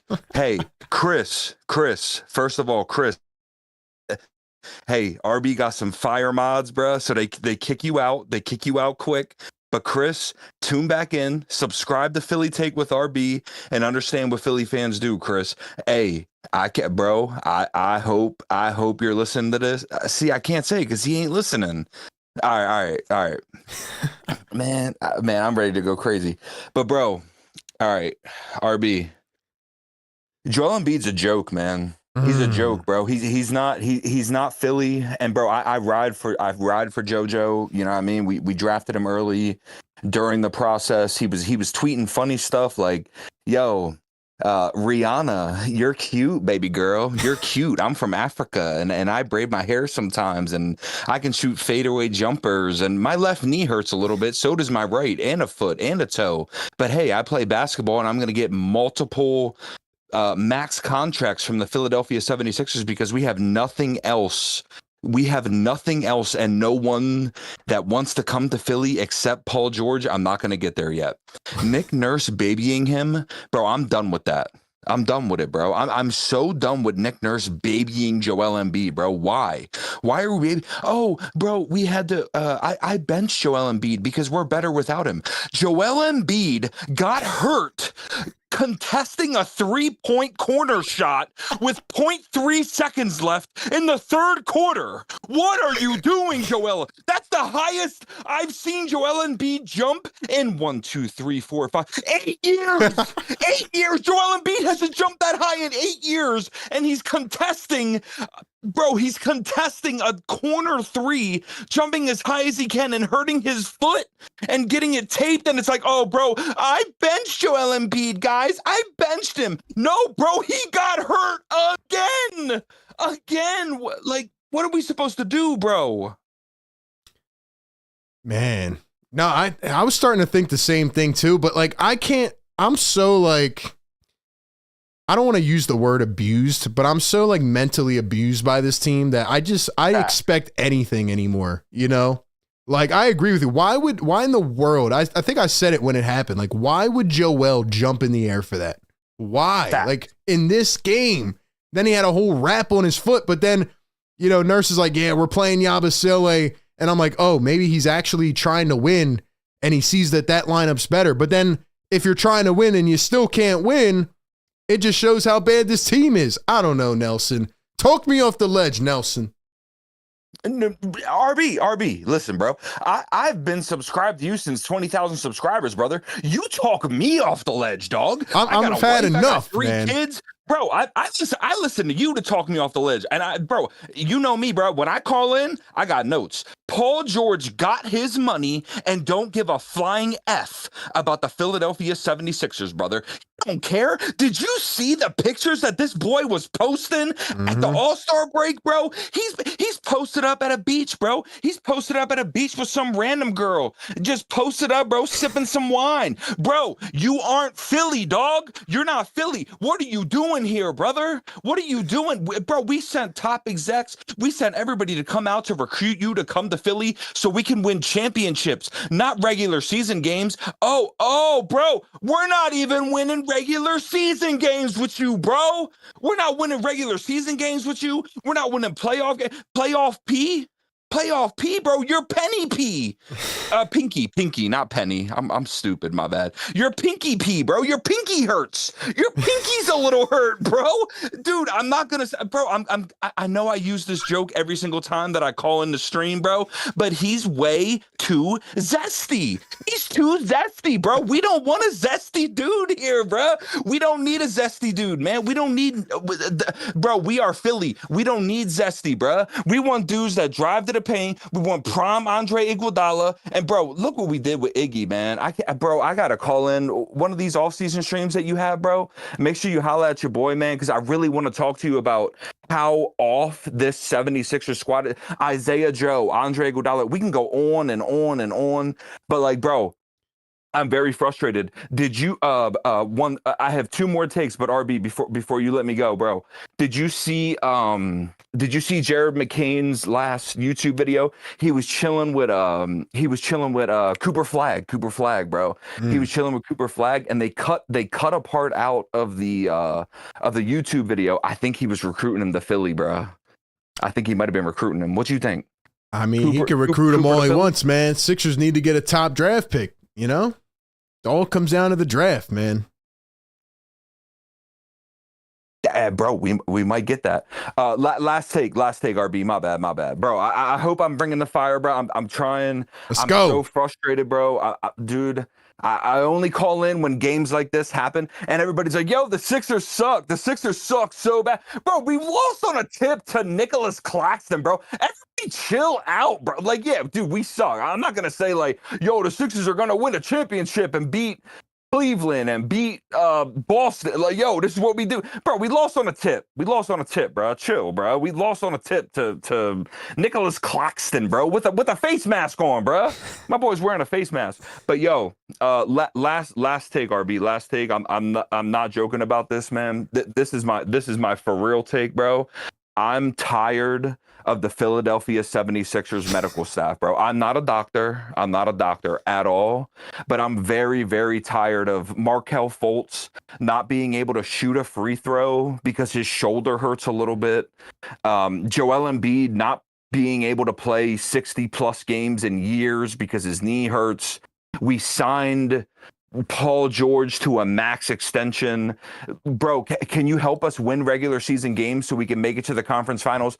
No, my pinky hurts and I want to do zesty layups with my left hand and shoot step back threes and brick it, bro. You made me giggle hard as a mother when you said something. George tried to take over, bro. Take over like it was 2000. He thought he was him, man. Did you see him tonight? There was two possessions in the fourth quarter where he started ISOing, man. He thought he was him. Bro, you had me dying, bro. You had me dying.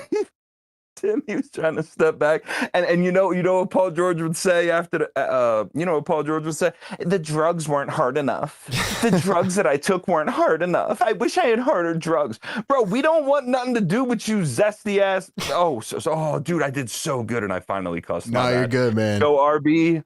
Nelly, you the man, bro. Thank you, bro. You're the only thing keeping us sane, bro. Karen and Chris, call into the show, and please don't forget, bro.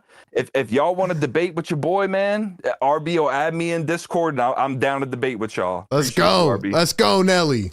Fire's in the chat for Nelly, man. He went like 10 minutes. Let's go. Let's go.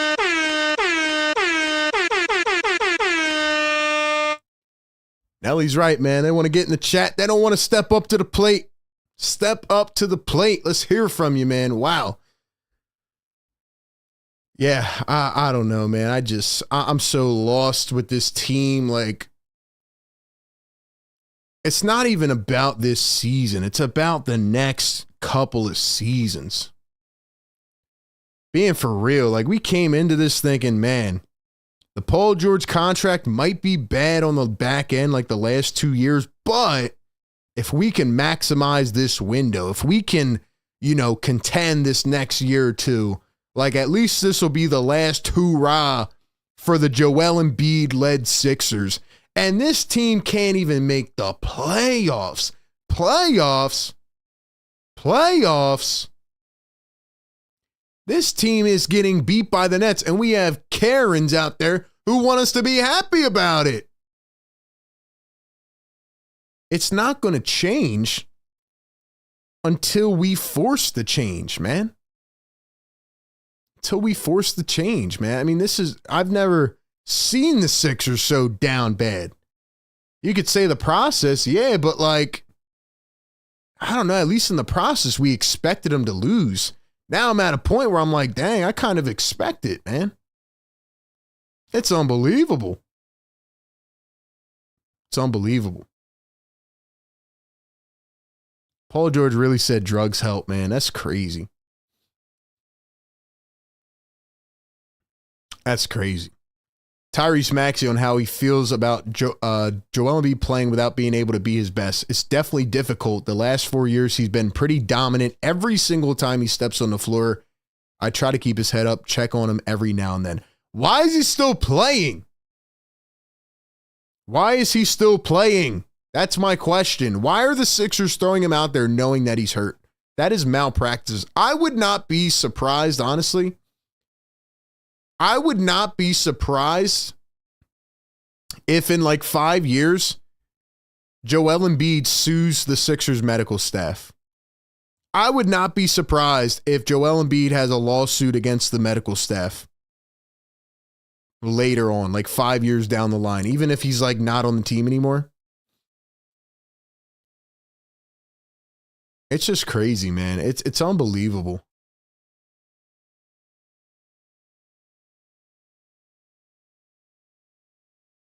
The fact that Nurse finally said that he benched Embiid, even though Embiid was hurt, and then they still lost the game. Like, Nurse acted like he was doing something to win the game, and they still lost. Like, it's just, everywhere you turn, it's just frustrating, man. The only positive thing about tonight is that, again, they are in sole possession of the 6 overall pick. I'm going to get the Cool J on the Discord. I'm going to see if the phones haven't been working in a while, but let's see. See if we can actually get it going for once. Let's see. Looks like we got somebody on the phones. I don't know if they can hear me. I don't know if they're going to be able to hear me, but we'll try it. We'll actually try it. Maybe it's Karen. All right, let's see if they can hear me or not. Yo. Hello? Hello. Hi. Is this RB? Yes, it is. Who's this? What's your name? Where are you calling in from? This is Karen Imhoff Stolk. Karen, what's up? You called into the show. Hey. Respect. Can you hear me? And respect back to you. I realize now that some of the writing back and forth in the chat, sometimes stuff gets lost a little in translation by the time the person answers something. And so I want to apologize if there's any misunderstanding. I didn't mean anything. No, that's okay. I just was, yeah. That's okay. I'm a passionate fan. I have been my whole life. I'm in my mid-60s, and I'm my mom and dad's oldest of their 5 kids. And my dad was a journeyman player from 60 to 72, and real good player in college, coached by Pete Newell, Cal Golden Bears in Berkeley. And they won the NC2A in 1959. They beat Oscar in the Final Four, and they beat Jerry by 1 point in the final. Okay. And then the next year, so I have, I know what I'm talking about. Respect. And all I'm saying is, what I was trying to say that seemed to be getting lost. These men are people. They don't want to be injured, but they're coming back from injury. And when they're coming back from injury and pushing themselves like that, not only is it asking for a re-injury, or like with Joel, he had the knee going on and then now he got the ankle. But also, PG's playing with a fractured finger. I have a son who had to play with a torn ligament in his ring finger, and he said, "Mom, it feels like it's not in my hand." And so you notice that Paul George is playing, and he has the hand kind of off to the side. It's because the hand is kind of not very useful. And that's Karen, what happens. Karen, Yeah. I So don't we've want to. got two of our three good players injured. I mean, there aren't very many teams in the league, I don't believe, that have that going on. That's kind of where I was coming from, is that we need to, these are people, and they really care, and they care about the team. I'm more of a compassionate person, and I'm a student of the game. I mean, I watch the games. I love listening to you break it down. So I didn't mean any disrespect when I was trying to tell you to be more positive. It's just that my dad was a very positive person. And he I passed hear away you. about 7 years ago. So yeah, so that's where I was coming from. And you can hear me, right, Karen? You can hear me clear? I can hear you. Yeah, it's a little bit fuzzy, but I can hear you. Okay, yeah. So first off, respect you for calling in. You know, not everybody is willing to step up to the plate. Hold on. I'm trying again. Let me see if I can get a little bit better connection. Okay, say that again. Can you hear me, Karen? Yeah, I can hear you a little bit better. Go ahead. Yeah, so first off, I was saying respect to you for calling in because not everybody is willing to step up to the plate. So shout out to you. Yeah. I think where we're not seeing eye to eye maybe is I'm not mad at Joel Embiid for being injured. I'm also not mad at Paul George for being injured because I feel bad for them. I say it almost every stream. Where I'm mad, number one, is that in a season where the Sixers were supposed to have championship expectations, they're so bad that they can't even beat the Brooklyn Nets. And number two, I just think that the fact that the team is still throwing them out there on the floor is just an embarrassment. And when you look at how the team has built up year over year over year, you are like, this was supposed to be the last chance. This was supposed to be the opportunity, and they are bad. And now, and now you have contracts that not only are in jeopardy now, but for the next 4 years. So that's where I'm coming from. Part of it, too, is the whole thing with the NBA, the whole first apron, second apron. There's so much focus on that they're always trying to do the 2 ways and the 10 days. There's all that crap. That didn't go on when my dad played. And all I'm saying is that I wrote something early on, I don't know if you saw it, but there are players that either are playing overseas or that retired when they still had some good years left. And I got to be honest, I would prefer to watch those players to a lot of these young guys. And I follow some college. I don't even know who some of these guys are. Yes. You know, and I'm missing the guys that were playing like 8, 9, 10 years. They had some years left in the tank. And I just think that is regretful to me that we're kind of like losing sight. We've got like the 3 stars and we got a bunch of the new guys. And I feel like Kelly Oubre Jr., he's kind of ping-ponging there off the middle like a pinball machine, like going back and forth. But he settles Joel down. He helps do certain things. If he can't get through, he tries other ways to get through. And I just think that, you know, there aren't as many guys that play kind of more that way. I think that Lonnie Walker IV is more that kind of a player, honestly. And Karen, I want to add one more thing to what you were saying.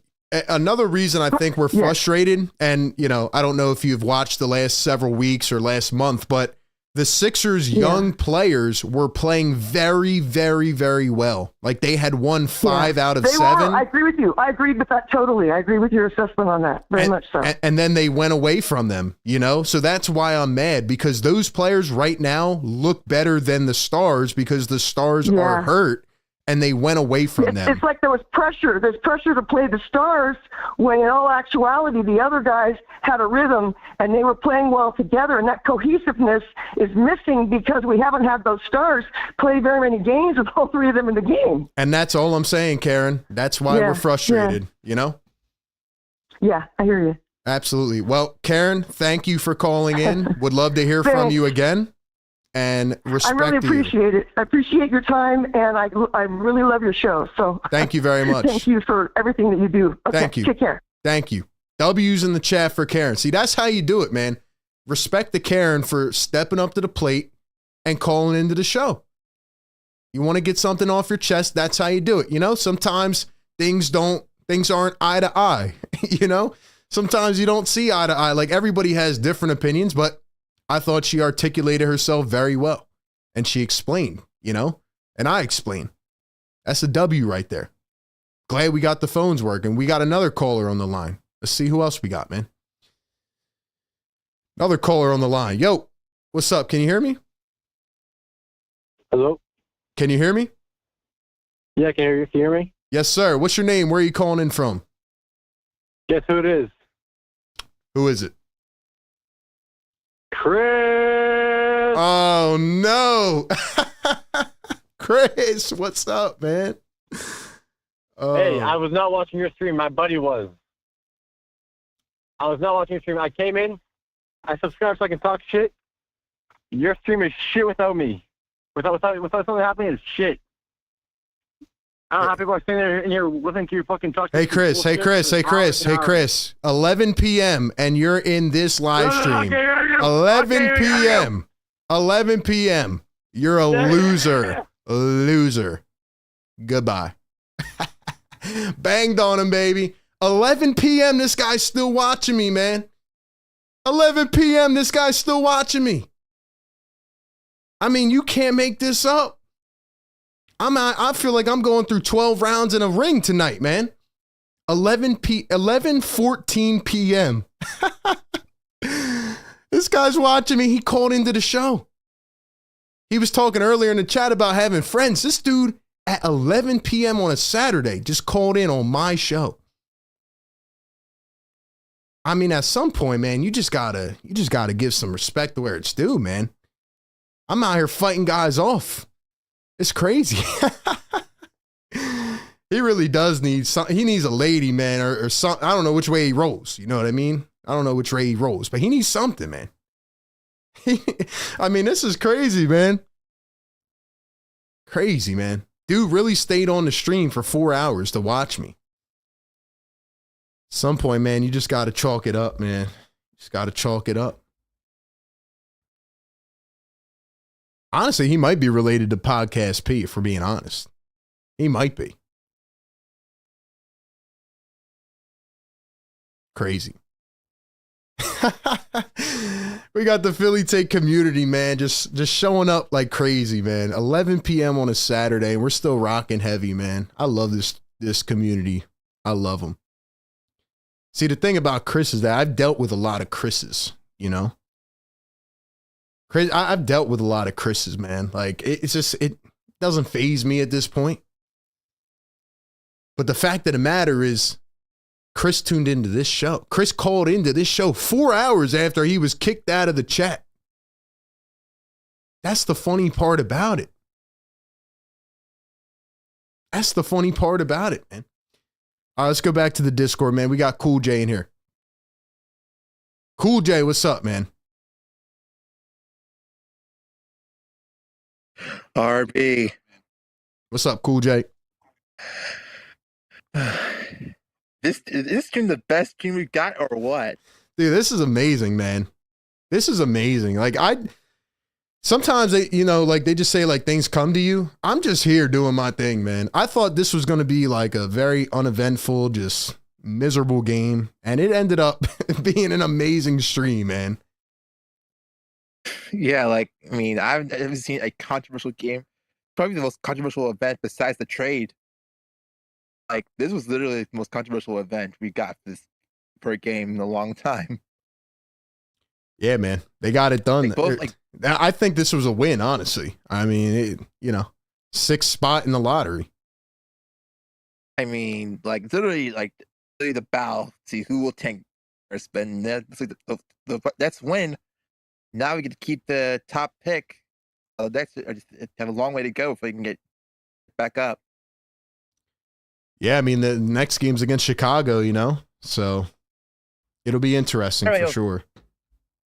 Like, I mean, like, for real, like, they don't really, I don't think they have a chance of making, winning the rest of these games. It's just literally no way. Like, you have the Bulls, you have the Knicks, you have the Warriors, and you have the Blazers.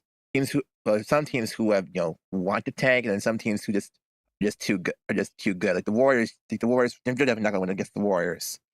Like, they have Stephen Curry, they have a lot of guys who just can work both sides.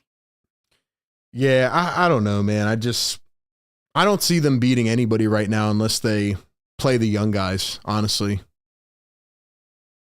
And yeah, I mean, I was gonna say more, but I think Nick Nelson just summed up everything else, like, all I don't know. I'm just gonna say this. This team is just beyond hope, and the best thing to do now is just continue tanking and just keep that top 6 pick still secured. Because if you start winning now, then OKC will start getting it, and they'll become more of the next level Celtics. Yeah. I don't know, man. There's 26 games left. They need to just figure out what their plan is and try to execute that moving forward. Yeah, and I feel like once we get that top 6, whether we get Cooper Flag or not, just what can we do from there?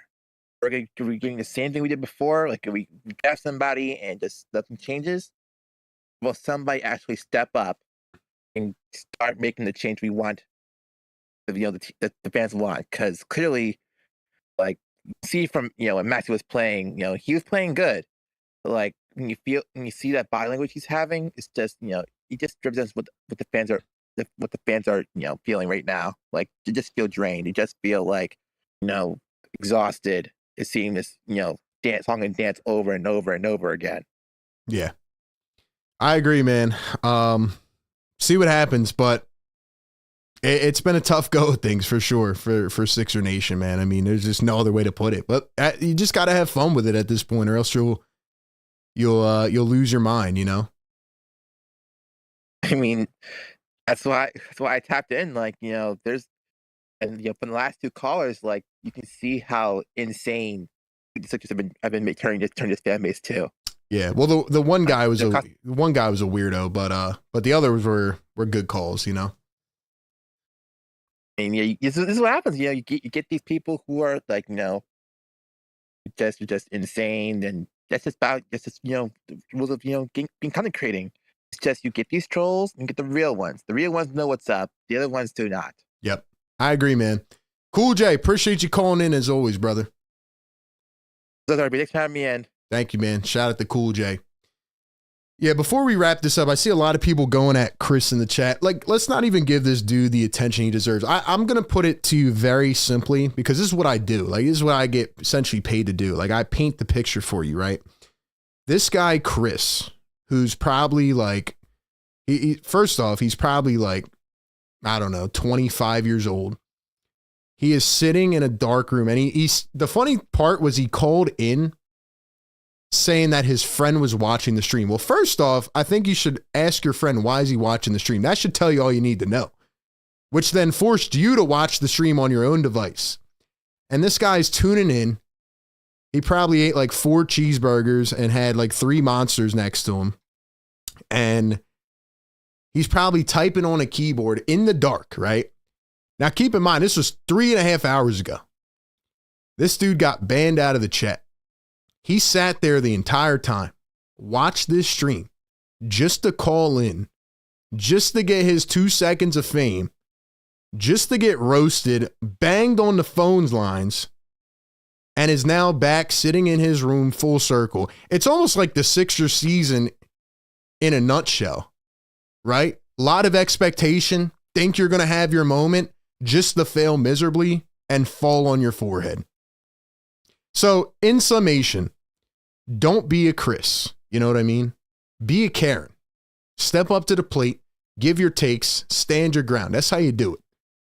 But in this entire thing, right? And I know I'm going on about it. We still got a couple hundred people watching. That should tell you all you need to know. And Chris earlier was saying, oh, well, blah, blah, blah, nobody watches this, nobody makes money. I probably made more on this stream than Chris probably made in his job in the last like couple weeks. But I'm not going to flex. I'm just saying in general. So don't be a Chris. You know what I mean? We're here to have a good time. We're here to have fun, enjoy this team. This stream went way off track. It went so many different spots, so many different places, but it was a beautiful thing. And you know why it was beautiful? It's because I'm up here at 11:30 on a Saturday night. The Sixers are absolutely terrible. I've never had to cover them being this terrible. And we have hundreds of people tuning into this chat to just talk and chop it up. And that right there is the beauty of building a community. what we got? 12,000 views on this stream. 12,000 plus. 12,000 people tuned into this stream. And this team is unwatchable. And that right there is the power of the Philly Take community, man. So again, not to get off track, maybe way back when, first, second year of covering this team, etc., we would get off track like that. But I don't even do that anymore because I just let people like Chris watch from afar. But I just had to call it out because there's a lot of that going on right now, especially on social media. And it's like, ladies and gentlemen, at the end of the day, I'm going to win regardless. You know what I mean? Like, we're going to build this up together no matter what. That's it. Simple as that. Simple, man. People like that just want attention, man. So I'm not going to give it to them anymore. I'm not going to really read out any more troll stuff, man. But I just thought it was funny. I just thought it was funny that somebody went to the extent to do that. And he even called in, man. He needs a friend, though. Chris, if you want to be my friend, just let me know. If you want to be my friend, just let me know, man.